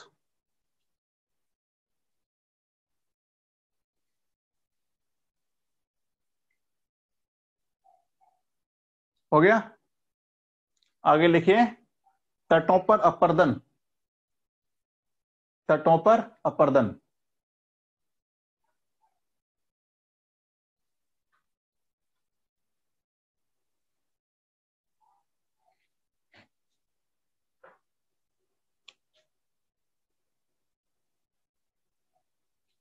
अब देखिए, पछुआ हवाओं के कारण अब ये कॉन्टिन्यूसली आगे बढ़ेगा और आगे लैंड पार्ट नहीं है, और लैंड पार्ट नहीं है तो कोई इफेक्ट तो पड़ेगा नहीं। अब ये सारा पानी के अंदर ऐसे मिल जाएगा ये। तो दो गर्म धाराओं को याद रखना, ये ऐसे जाएगा लेकिन आगे जाके पानी में मिक्स हो जाएगा, तो इसका कोई इफेक्ट नहीं पड़ेगा। अब डालिए ठंडी जलधाराएं, ठंडी जलधारा।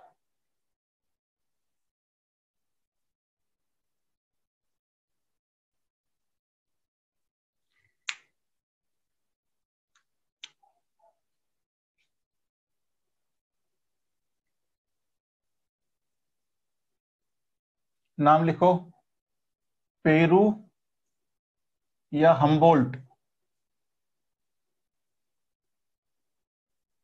पेरू या हम्बोल्ट।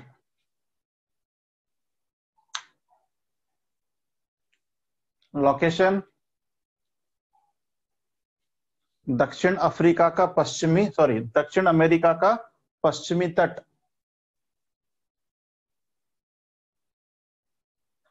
दक्षिण अमेरिका का पश्चिमी तट।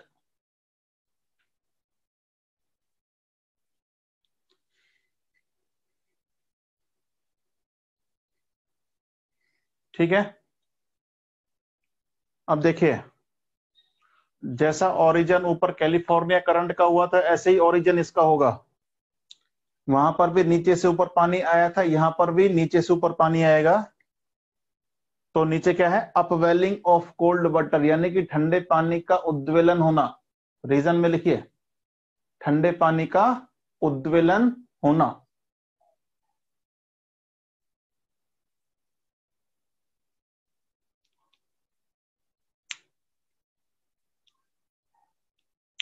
इफेक्ट, क्या इफेक्ट होंगे बताइए। Desert, Atacama desert. ऊपर कौन से डेजर्ट बने थे, एरिजोना डेजर्ट। यहां फॉग वगैरह नहीं होगा। फॉग कब होता है, जब ठंडी और गर्म जलधारा आपस में मिले। यहां पे गर्म जलधारा थोड़ी मिल रही है। लिखिए, डेजर्ट का फॉर्मेशन, कौन सा डेजर्ट है, अटाकामा। डेजर्ट का नाम है अटाकामा। लिखिए, शुष्क जलवायु और मत्स्य पालन, शुष्क जलवायु और मत्स्य पालन। मुझे लगता है दिल्ली में बारिश होना शुरू हो गई शायद। चलिए,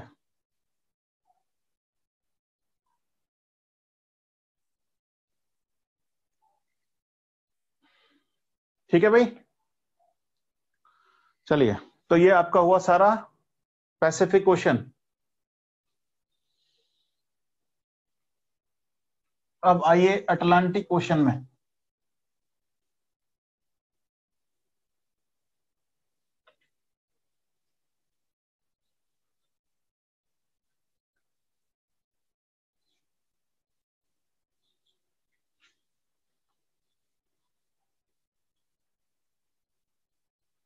लिखिए, अटलांटिक ओशन के जलधाराएं, और पहले आ जाइए नॉर्थ अटलांटिक की जलधाराएं।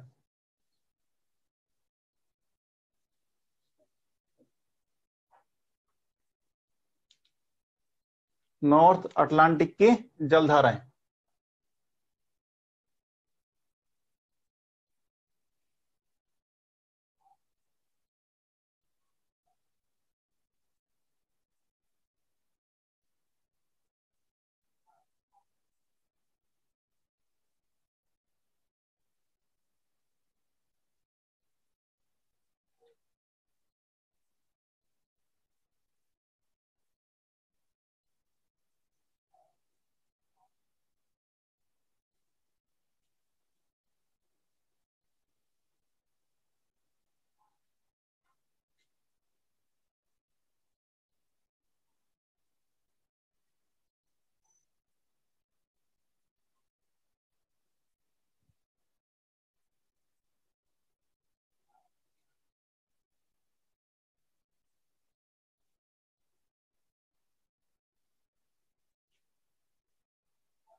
उत्तरी अटलांटिक में कौन कौन सी जलधाराएं चलेंगी, तो नंबर फर्स्ट देखिए, north Atlantic north equatorial current, उत्तरी विषुवत-रेखीय जलधारा, उत्तरी विषुवत-रेखीय जलधारा।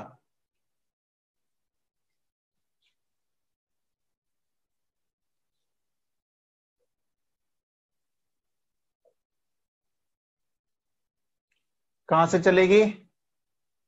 ये कौन सा डेजर्ट है? Sahara desert. तो सहारा डेजर्ट के पश्चिमी भाग से और कहां तक आएगी ये द्वीप कौन से हैं? पश्चिमी द्वीप समूह। इधर लिख देता हूं, पश्चिमी द्वीप समूह। ठीक है।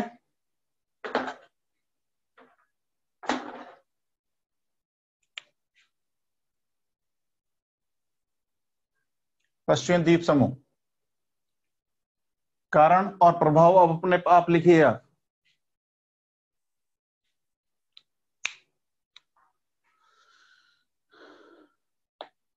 सर इसके इफेक्ट में इंडियन मानसून पर पड़ने वाला लालिनो और एलिनो नहीं लिख सकते?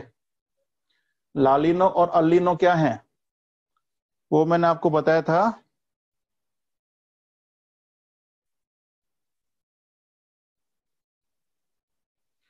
लालिनो अलिनो मैंने आपको बताया था वो क्या है। अगर यहाँ का पानी ज्यादा गर्म हो जाए तो वो है अलिनो, और लालिनो का मतलब उसका टेम्परेचर और बहुत ज्यादा कम हो जाना चाहिए। हाँ, earth rotation and trade wind.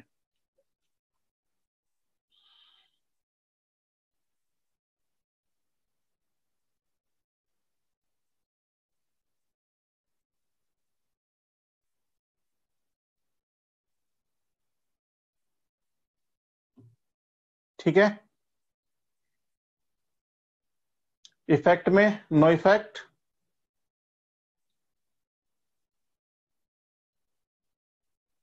Effect मतलब नो इफेक्ट।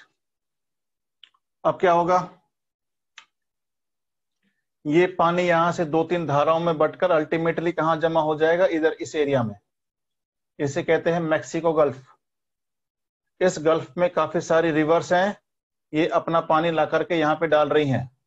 कौन कौन सी रिवर है? Mississippi, Missouri and Rio Grande. और ये मैंने आपको पहले मैपिंग में करवा दिया था। ये सारी रिवर ला करके अपना पानी यहाँ पर डालती हैं। तो देखिए, एक तो ये वाला पानी, एक ये वाला पानी, और दूसरा कौन सा पानी? जो साउथ वाला जाता है इधर, तो वो यहां से टकरा के 2 पार्ट में डिवाइड हो जाएगा ऐसे पानी। ठीक है। तो ये पानी भी यहां से टकरा के 2 पार्ट में डिवाइड हो जाता है, आधा पानी नीचे आएगा, आधा पानी ऊपर जाता है। तो अल्टीमेटली मैक्सिको की गल्फ में बहुत ज्यादा पानी इकट्ठा हो जाएगा। आधा तो साउथ वाला पानी, पूरा नॉर्थ वाला पानी, मिसिसिपी मिसोरी का पानी, रियो ग्रांडे रिवर का पानी। तो पानी का वॉल्यूम बहुत इंक्रीज हो गया है। और अब ये वापस तो जा नहीं सकता क्योंकि सारा पानी इधर धकेल रहा है इसको। तो अल्टीमेटली इसको यहां से बाहर निकलना पड़ेगा। तो यहां मैंने आपको कराया था पहले फ्लोरिडा स्ट्रेट। ठीक है। तो ये वहां से बाहर निकलेगा और वो ऊपर की तरफ जाएगा। तो लेकिन अब ये बहुत ज्यादा पानी जो इकट्ठा हुआ है अब आगे जा नहीं सकता, तो एक्सट्रीम लो प्रेशर बनाएगा यहाँ पे, ये बहुत ज्यादा लो प्रेशर बनाएगा। और जब एक्सट्रीम लो प्रेशर बनाएगा इस एरिया में, तो यहां पर साइक्लोन्स आएंगे। उनके नाम है हरिकेन और टार्नेडो।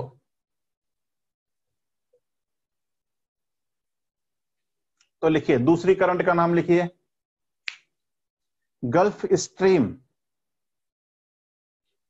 Gulf stream.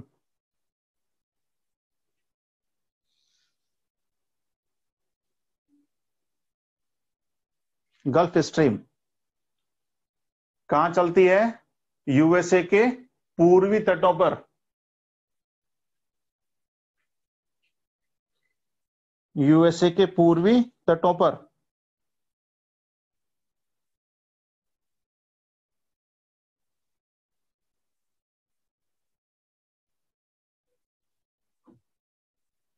यूएसए के पूर्वी तटों पर चलेगी।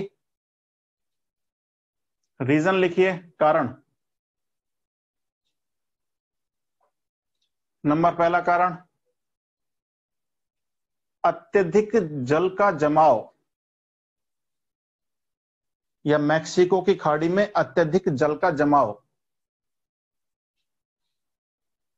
मैक्सिको की खाड़ी में अत्यधिक जल का जमाव।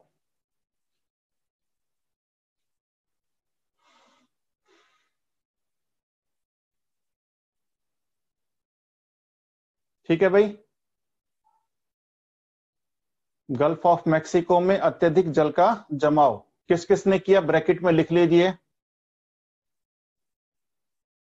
मिसिसिपी, मिसूरी और रियो ग्रांडे रिवर, तीनों को कॉमन लगा के लिख लीजिए, मिसिसिपी, मिसूरी और रियो ग्रांडे।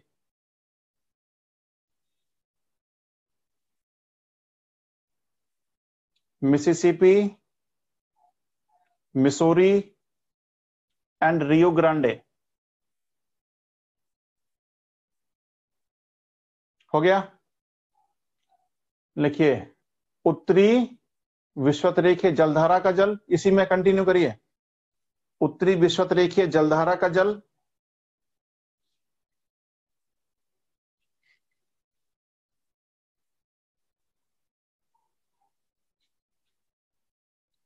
और कुछ मात्रा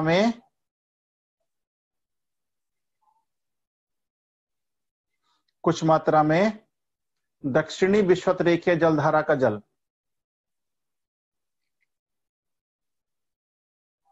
दक्षिणी विषुवतरेखीय जलधारा का जल। अब ये सारा जल इकट्ठा हो गया और ये यहां से बाहर निकल रहा है, तो बाहर निकलेगा, और बाहर जब निकलेगा ये पानी का बहुत बड़ा अमाउंट, तो इसे कहेंगे स्ट्रीम, गल्फ स्ट्रीम। ठीक है, आइए इसके प्रभाव, क्या क्या प्रभाव पड़ने वाले हैं। प्रभाव, पहला प्रभाव लिखिए, यूएसए के दक्षिणी तटों पर, यूएसए के दक्षिणी तटों पर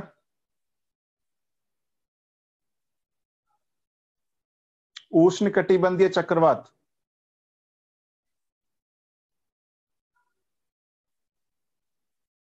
उष्णकटिबंधीय चक्रवात। भाई चीजें समझ में तो आ रही हैं तुम्हें? ऐसा तो नहीं है कि ऊपर ऊपर से जा रहा है। कहते हैं ना, दर्द कुछ ऐसा भी हो कि बता भी ना सके और झेला भी ना जाए, है ना। झेला क्यों ना जाए? क्योंकि आप पैसा खर्च कर रहे हैं तो चीजें समझनी चाहिए। तो ये तो कंडीशन होगी झेलने वाली। और एक समझ में क्यों नहीं आ रहा? क्योंकि हमने कुछ शुरुआत में थोड़ा ढील बरत ली, इस वजह से अपन को कुछ समझ में ना आए। तो कहानी है कि रोया भी ना जाए और सहा भी ना जाए। उस कंडीशन में तो नहीं हो तुम, है भाई।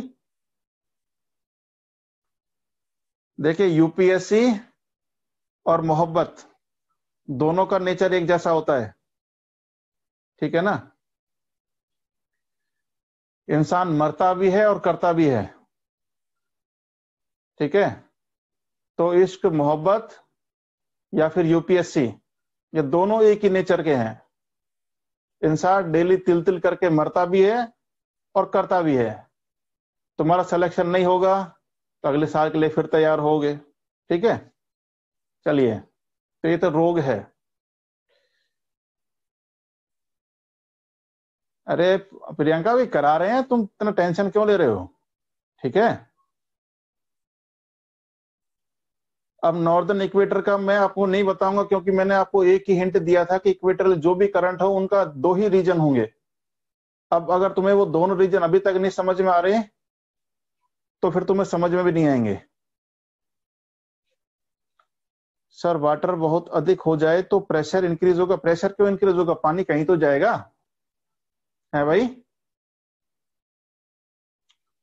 समझ में आ गया? बड़ी जल्दी समझ में आया तुम्हें? अभी तो कह रहे समझ में नहीं आया और अब कह रहे हो समझ में आ गया। ऐसा ही होता है। ठीक है, ठीक है, लिखो लिखो। दूसरा कारण लिखिए, सेकंड, तटों की आकृति, तटों की आकृति, shape of the coast.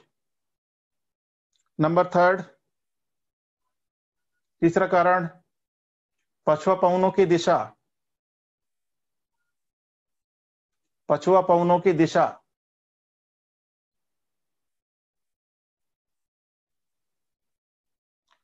And last, Coriolis force, Coriolis force. इसी में लिखना है, कारणों में, कारणों में लिखने हैं ये तो सारे। पहला है बहुत ज्यादा पानी इकट्ठा हो जाना, दूसरा है तटों की आकृति, तीसरा है पछुआ पवने, और चौथा है, क्या बताया चौथा मैंने, कोरियलिस इफेक्ट। चलिए अब आओ उसके प्रभाव, इफेक्ट क्या क्या पड़ेंगे। देखो जी, इफेक्टों में क्या होता है कि ऊपर से जलधारा आएगी लेब्राडोर, और लेब्राडोर जब इससे मिलेगी तो वही सारे काम करेगी जो ओयासीवो ने किए थे।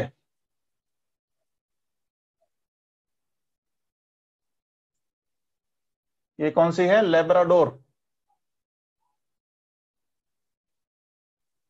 तो लेब्राडोर वही काम करेगी जो उधर ओयासीवो ने किए थे क्यूरोसीवो से मिलने के बाद। क्या बताया आपने, नॉर्दर्न विषुवत रेखा रेखीय धारा का स्थान बता दो।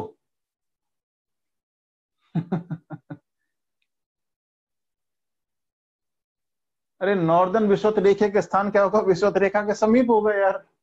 नाम ही लिख रहा है जब उसका विषुवत रेखीय जलधारा, तो पोल पे थोड़ी चलेगी। यार तुम कितने मासूम मासूम सवाल पूछते हो, बताओ यार, हैं। नॉर्दर्न विषुवत रेखीय जलधारा चलेगी भाई, बना तो रखा है सहारा के वेस्ट से और पश्चिमी द्वीप समूह तक, ठीक है ना। दिक्कत यही आती है कई बार कोई क्वेश्चन इतना हल्का क्वेश्चन आ जाता है, फिर सोचता है कि मैं बड़ा हाइट पे पढ़ा रहा हूं, मुझे मेरा लेवल नीचे कर लेना चाहिए। फिर एक क्वेश्चन कहीं से आता है जो बहुत ऊपर आता है, तो मैं कहूँ शायद पता नहीं मैं बहुत नीचे पढ़ा रहा हूँ, मैं तो थोड़ी हाई थिंकिंग की बातें करता हूँ अब। और उसी में फिर टीचर उलझ जाता है बीच में। अरे प्रभाव भी लिखा रहे हैं भाई, घबरा क्यों रहे हो। तो लेब्राडोर जो जलधारा आएगी, मैंने आपको मैपिंग में यहां कराया था, ग्रांड बैंक पढ़ा था आपने, है भाई, ग्रांड बैंक करा था ना। इस ग्रांड बैंक पे क्या होती है, फॉग और फिशरीज, फॉग क्रिएट करेगी और मछलियों को पालेंगे, ठीक है ना, फिशरीज। तो लिखो प्रभाव, लिखो यूएसए के पूर्वी तटों पर गर्म जलवायु पाई जाएगी, पहला, यूएसए के पूर्वी तटों पर गर्म जलवायु।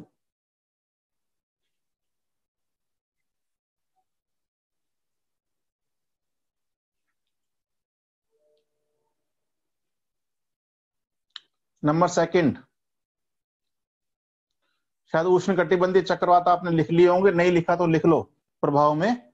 उष्णकटिबंधीय चक्रवात कौन से आते हैं, हरिकेन एंड टॉर्नेडो। लिख लिया होगा या तो आपने, या नहीं लिखा तो लिख लीजिए।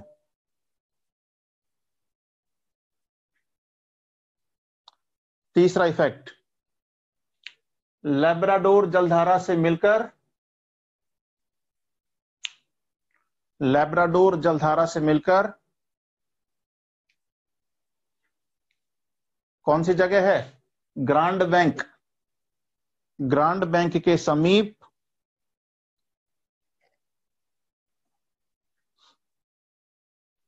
कोहरा उत्पन्न करती है, कोहरा उत्पन्न करती है और मत्स्य पालन होता है, मत्स्य पालन होता है।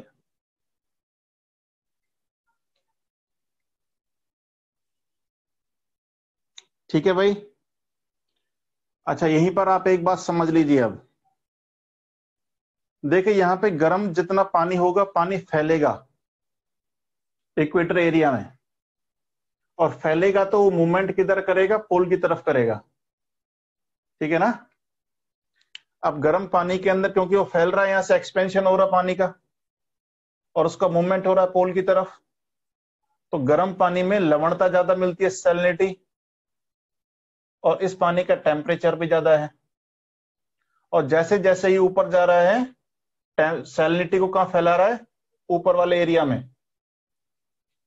ऊपर वाले एरिया में टेम्परेचर और सैलिनिटी दोनों को फैला रहा है ये पानी। बात समझ गए आप? किसी भी एरिया में हो, ये दोनों एक्टिविटी होती है। बात समझ में आया आपको? अब देखिए, जैसे जैसे कोई भी पानी अगर ऊपर जाए, और इस बात को बहुत ध्यान से सुनना आप, जैसे जैसे कोई भी पानी ऊपर जाए, किसी भी ओशन में जाए, वो अगर 4 डिग्री से 5 डिग्री के बीच, यानी इससे कम अगर टेम्परेचर आता है, यानी इससे कम टेम्परेचर वाले अगर एरिया में चला जाए, तो पानी की डेंसिटी अब बढ़ना शुरू हो जाएगी, यानी पानी का टेम्परेचर भी कम हो गया। 4 से 5 डिग्री तक पानी नॉर्मल बिहेव करता है, और अब वो ठंडा होके भारी होगा, उसमें सैलिनिटी और मिल गई, तो पानी अब नीचे बैठना शुरू कर देगा। पानी जब नीचे बैठेगा, तो ऊपर से सर्कुलेशन ऐसे जा रहा है, उधर से अब पानी नीचे बैठेगा, और अब वो लोअर लैटिट्यूड्स में कहीं पर निकलेगा, ठीक है। तो इससे क्या करते हैं, यहां से पानी गया और उधर नीचे बैठा, और फिर दोबारा वो लोअर लैटिट्यूड्स में कहीं पर निकला, जैसे यहां पे निकला और कहीं पर निकलेगा। इसको कहा जाता है थर्मोहैलाइन संचरण। थर्मोहैलाइन संचरण, बस समझे आप? यानी सभी ओशंस में एक बहुत बड़ा पानी के अंदर इस तरह से सर्कुलर मोशन में पानी चल रहा है, और इस पानी के मोशन को कहते हैं थर्मोहैलाइन संचरण। बस समझ में आया आपको? ठीक है। अब इतना मिलता है आपकी बुक में।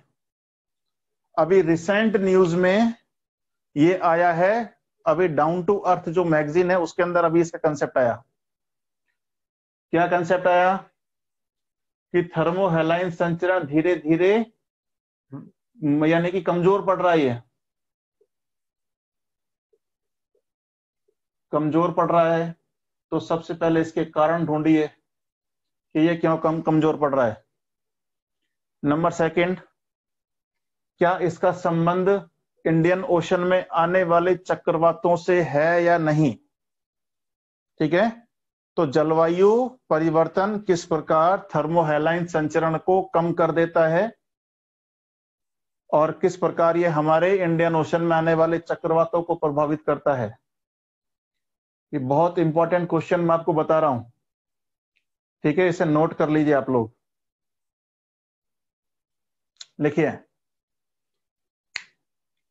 जलवायु परिवर्तन के कारण, जलवायु परिवर्तन के कारण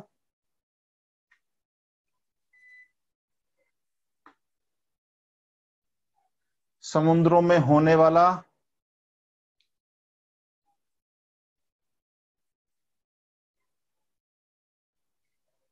समुद्रों में होने वाला थर्मोहैलाइन संचरण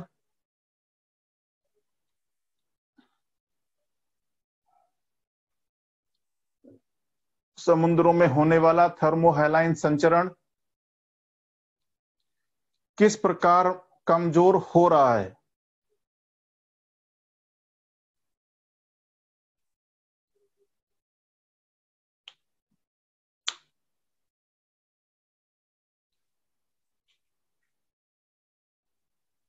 तथा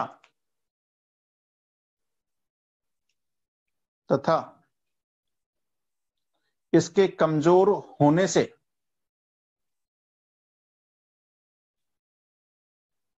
भारतीय चक्रवातों का क्या संबंध है।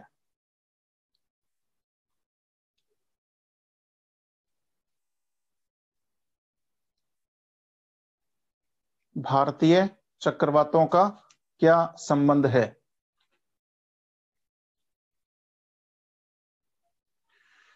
ठीक है, तो ये इस क्वेश्चन को अपन कल डिस्कस करेंगे, आज तो नहीं करेंगे। पहले अभी करंट पढ़ रहे हैं अभी अपन। थर्मोहैलाइन संचरण के कमजोर होने का भारत के यानी कि चक्रवातों से या इंडियन ओशन में चक्रवातों से क्या संबंध है? इसका आंसर आप भी ढूंढने की कोशिश करिएगा, या थर्मोहैलाइन संचरण के बारे में थोड़ा आप भी नेट वेट पे कहीं पर देख के थोड़ा पढ़िएगा। ठीक है, तो कल अपन इसके ऊपर थोड़ा डिस्कस करेंगे। दूसरी बात ये, जो मैं अक्सर बैच में बोलता हूं कि आप अपने नोट्स किसी को ना दें। बस समझ आ रहा है आपको? जो नोट्स मैं आपको लिखा रहा हूं, ये नोट्स आप किसी के साथ भी शेयर ना करें। शेयर करेंगे तो आप ही कमजोर होंगे। ठीक है ना? नोट्स शेयर करने से ज्ञान नहीं बढ़ता, ज्ञान बांटने से बढ़ता है। तो डिस्कशन करिए, नॉलेज बढ़ाइए, बट नोट्स मत बांटिए। ठीक है? थोड़ा सा सेल्फीनेस आपको सिखा रहा हूं, है ना? ये नहीं होना चाहिए, लेकिन नोट्स बांटने से आप अपने लिए ही कॉम्पिटिटर पैदा कर रहे हैं। ठीक है, तो उसको पैदा करने से बचें। ज्ञान बांटिए, थर्मोहैलाइन संचरण क्या है फिर उससे पूछिए, आप पढ़ाइए, कोई दिक्कत नहीं। वैसे आप में से भी काफी लोग होंगे जो रात को पढ़ाते होंगे आपस में, है ना? वो कोई दिक्कत नहीं है, आप पढ़ाइए, कोई दिक्कत नहीं है, लेकिन आप नोट्स शेयर मत करिए। ठीक है, चलिए नंबर 3 आइए। अटलांटिक ओशन ड्रिफ्ट, या नॉर्थ अटलांटिक ड्रिफ्ट कहो या करंट कहो। नॉर्थ अटलांटिक ड्रिफ्ट या करंट?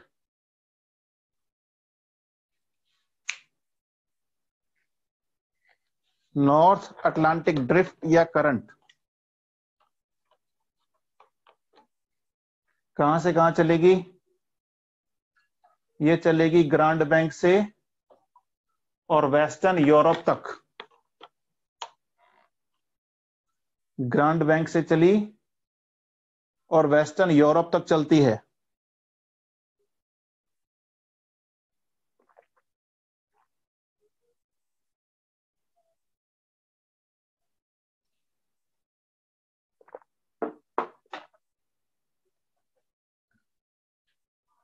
ठीक है भाई, लोकेशन ग्रांड बैंक से और वेस्टर्न यूरोप तक। कारण, रीजन, देखिए वही सारे रीजन हैं जो कि अपन ने पढ़े थे नॉर्थ पैसिफिक ड्रिफ्ट में या करंट में। बात समझ गए आप? वही सारे रीजन हैं। अब देखिए आपके कौन कौन से रीजन हैं, पलट के देखिए आप अपने आप। पेज पलटिए, वहां पे मैंने आपको लिखाए हैं सारे।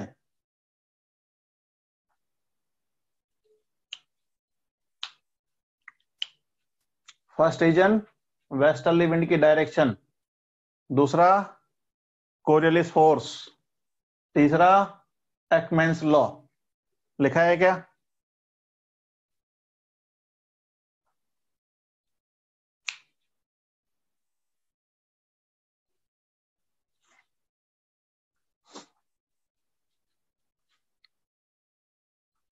लिखा है ना भाई? तीनों लिख लो।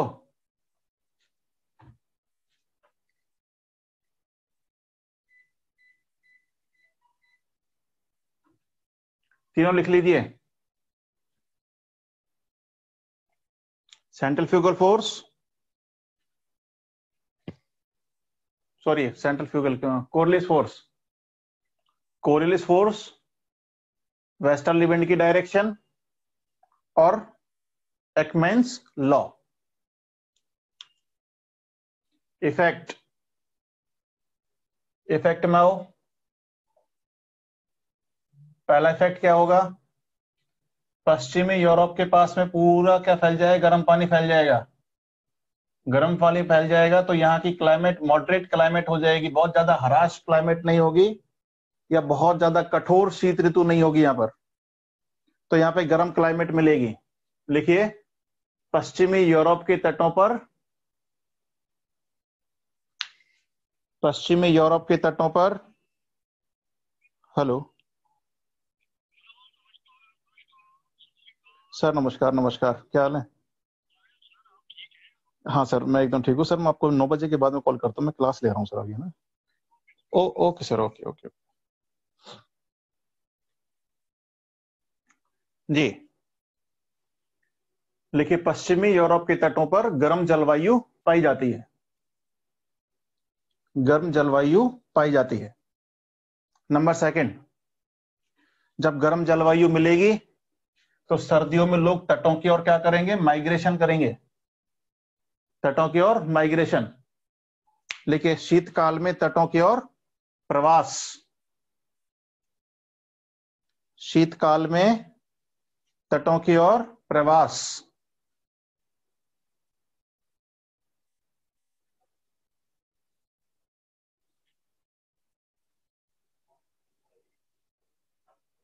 ठीक है भाई। नंबर थर्ड, सारे पोर्ट खुले रहेंगे ना, जैसा अपन ने नॉर्थ उसे पढ़ा था अटलांटिक ड्रिफ्ट में, पैसिफिक वाले में, कि सभी पोर्ट खुले रहेंगे, तो वो यहां पर भी अप्लाई होगा। तो लिखिए, पश्चिमी यूरोप के सभी तट साल भर खुले रहते हैं।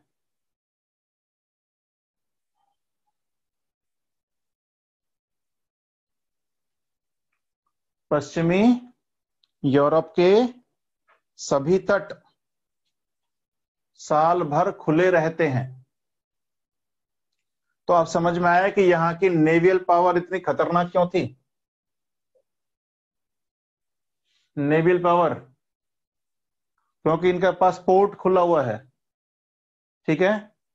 और ब्रिटेन जैसे जो देश हैं, जो चारों ओर से पानी से घिरे हुए हैं, पड़ोस में कोई है ही नहीं, तो जिसको पड़ोसी से कोई डर ही ना हो, आक्रमण का खतरा ही ना हो, उसको तो डेवलपमेंट करना ही है अपना। दिक्कत किससे है? जिसके जो चारों तरफ से पड़ोसियों से घिरा हुआ है। अच्छा, अब जापान उधर देखिए, उधर जापान भी चारों ओर से पानी से घिरा हुआ है, लेकिन वो एरिया जम जाता है सर्दियों में, और सर्दियों में जम जाएगा तो वो लोग नेवल पावर अपनी डेवलप नहीं कर पाएंगे। तो उन्होंने क्या डेवलप किया? Air power. तो ये थे नेवल पावर या सी पावर थे, और वो कौन थे? एयर पावर, ठीक है ना। उसी एयर पावर के दम पे पर्ल हार्बर पर अटैक किया इन लोगों ने, ठीक है। और यही तटों का जमना चीन के आक्रामक होने का एक कारण है, क्योंकि शीतकाल में चाइना के तट जब जम जाएंगे तो वो ट्रेड नहीं कर पाएगा, और जब ट्रेड नहीं कर पाएगा तो उसकी इकोनॉमी टिकी ही ट्रेड के ऊपर है, और ट्रेड नहीं कर पाएगा इसलिए रेशम मार्ग की तलाश करेगा वो, और अपने पुराने रेशम मार्ग को दोबारा बनाएगा, और जो पावरफुल है वो तो बनाएगा, और इसके रास्ते में जो भी आएगा उसके साथ वो युद्ध करेगा। हम उसके रास्ते में आ रहे हैं, बात समझे आप? हम उसके रास्ते में आ रहे हैं, उसके रेशम मार्ग के रास्ते में, तो वो हमसे भी युद्ध करेगा। सीधा सा कंसेप्ट है, ठीक है ना।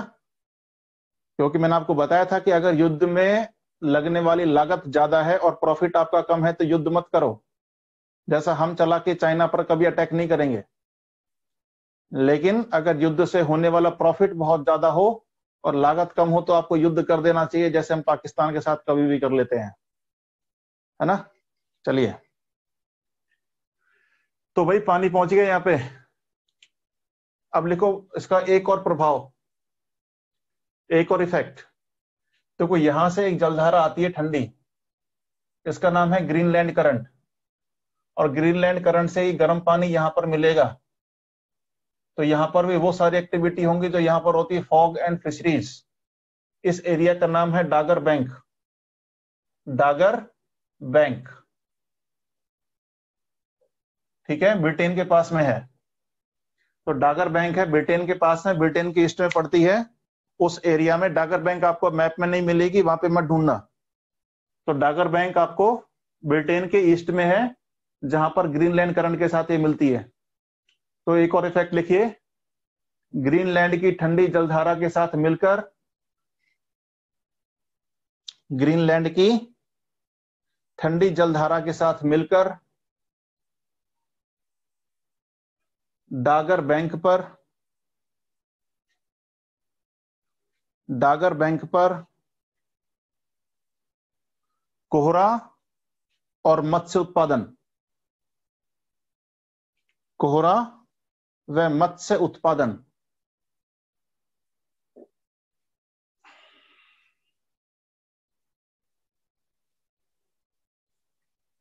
कोहरा और मत्स्य उत्पादन हो गया। अब आ जाइए ठंडी करंट।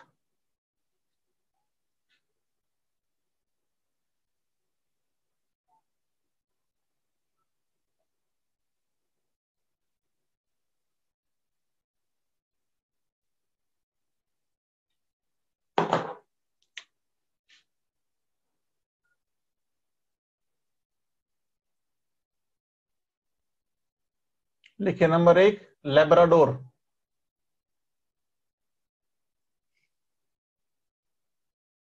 Labrador current.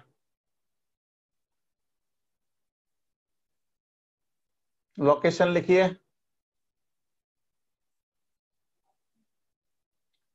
डेविस जल संधि से ग्रांड बैंक तक, डेविस जल संधि से ग्रांड बैंक तक।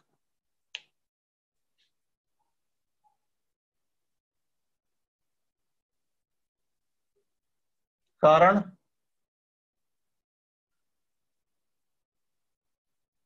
कारण नंबर 1, बर्फ का पिघलना, बर्फ का पिघलना। नंबर 2, ध्रुवीय पवनों की दिशा, ध्रुवीय पवनों की दिशा। नंबर 3, तटों की आकृति, तटों की आकृति।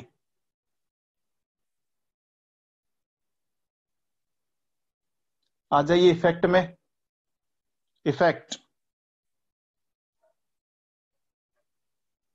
लिखिए। नंबर 1, कनाडा के पूर्वी तटों पर शीत जलवायु,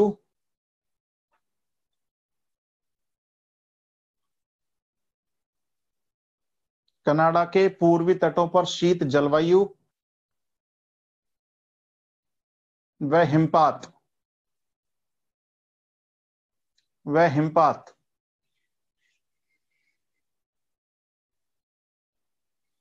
नंबर 2,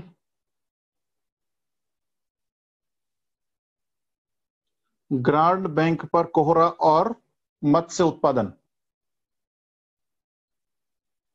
ग्रांड बैंक पर कोहरा और मत्स्य उत्पादन।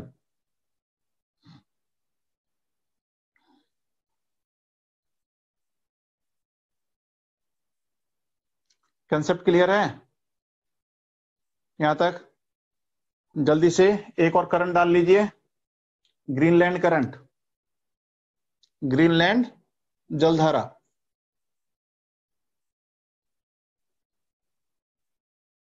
ग्रीनलैंड जलधारा कहां चलेगी? ग्रीनलैंड के पूर्वी तटों पर,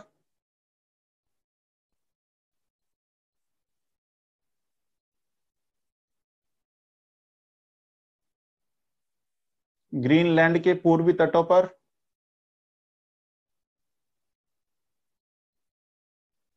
रीजन लिखिए, कारण। जो सारे हमने लेब्राडोर में लिखे हैं वो सभी यहां पर लिख दीजिए, जो सभी कारण हमने लेब्राडोर में लिखे हैं वो सभी आप यहां पर लिख दीजिए।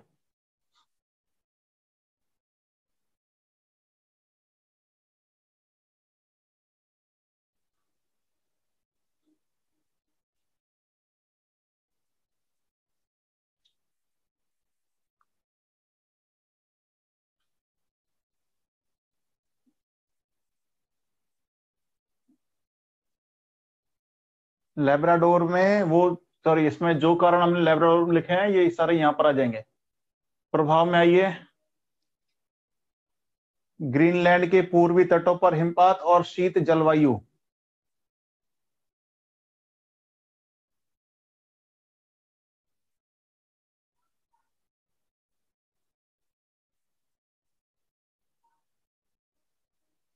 ग्रीनलैंड के पूर्वी तटों पर हिमपात और शीत जलवायु।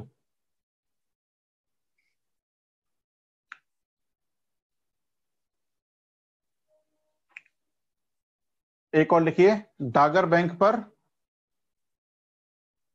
फॉग और मत्स्य पालन। डागर बैंक पर फॉग और मत्स्य पालन।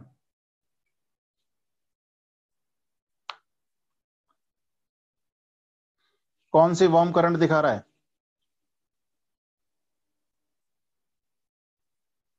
तो बर्फ पिघलेगी तो पानी बनेगा, पानी कहीं तो शिफ्ट होगा भाई। पोलर एरिया से बर्फ पिघलेगी और बर्फ पिघलेगी तो पानी कहाँ जाएगा?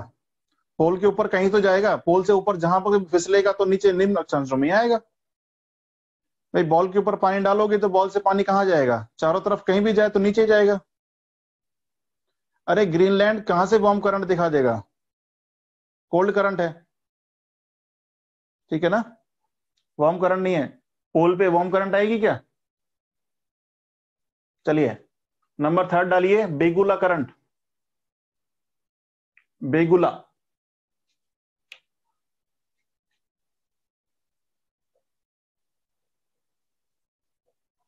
अब देखिए, ये गर्म पानी यहां से 2-3 पार्ट में डिवाइड हो जाता है ऐसे। तो ये गर्म पानी नीचे की ओर टर्न होता है।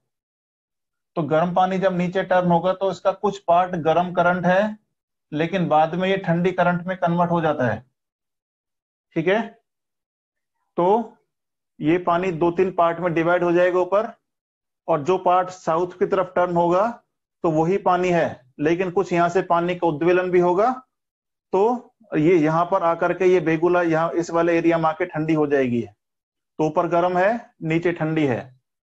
लिखिए कहां चलेगी? अफ्रीका के पश्चिमी तटों पर, या सहारा के पश्चिमी तटों पर कर लीजिए।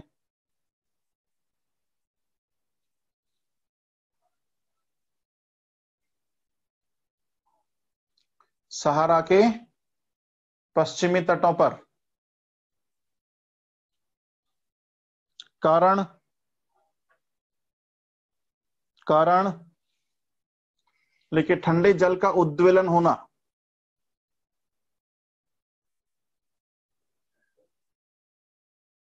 ठंडे जल का उद्वेलन होना।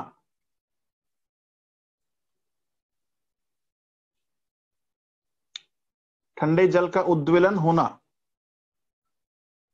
नंबर 2, दूसरा रीजन, सॉरी दूसरा क्या, एक ही कर लीजिए, ठंडे जल का उद्वेलन होना। डालिए प्रभाव, इफेक्ट, इफेक्ट।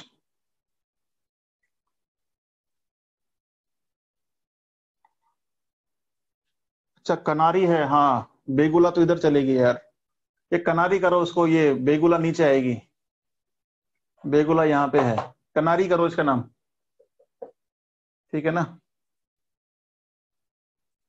हाँ वो बेगुला यहाँ पे, मेरे वो ध्यान नहीं रहा, पर कनारी की जगह बेगुला हो गया। बेगुला कर लीजिए, सॉरी यहाँ बेगुला यहाँ पे आएगी, कनारी कर लो इसको, और बाकी सेम सेम रहने दो, ठीक है।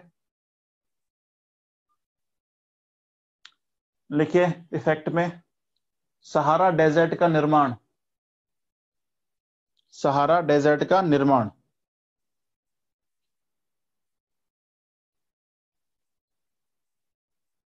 सहारा डेजर्ट का निर्माण।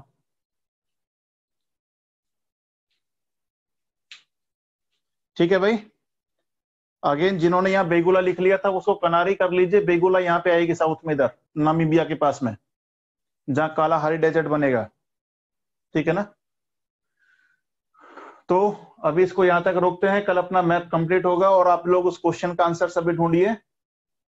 कल उस क्वेश्चन पर भी डिस्कस करना है हमें, और वो बहुत इंपॉर्टेंट क्वेश्चन है, क्लाइमेट से जुड़ा हुआ, और आप जानते हैं कि हर साल ग्लोबल वार्मिंग से कुछ ना कुछ आता ही रहता है, और इस बार साइक्लोन्स भी ज्यादा आए हैं, अर्थक्वेक्स भी ज्यादा आ रहे हैं, तो क्वेश्चंस आ सकते हैं। मिलते हैं कल। Thank you so much.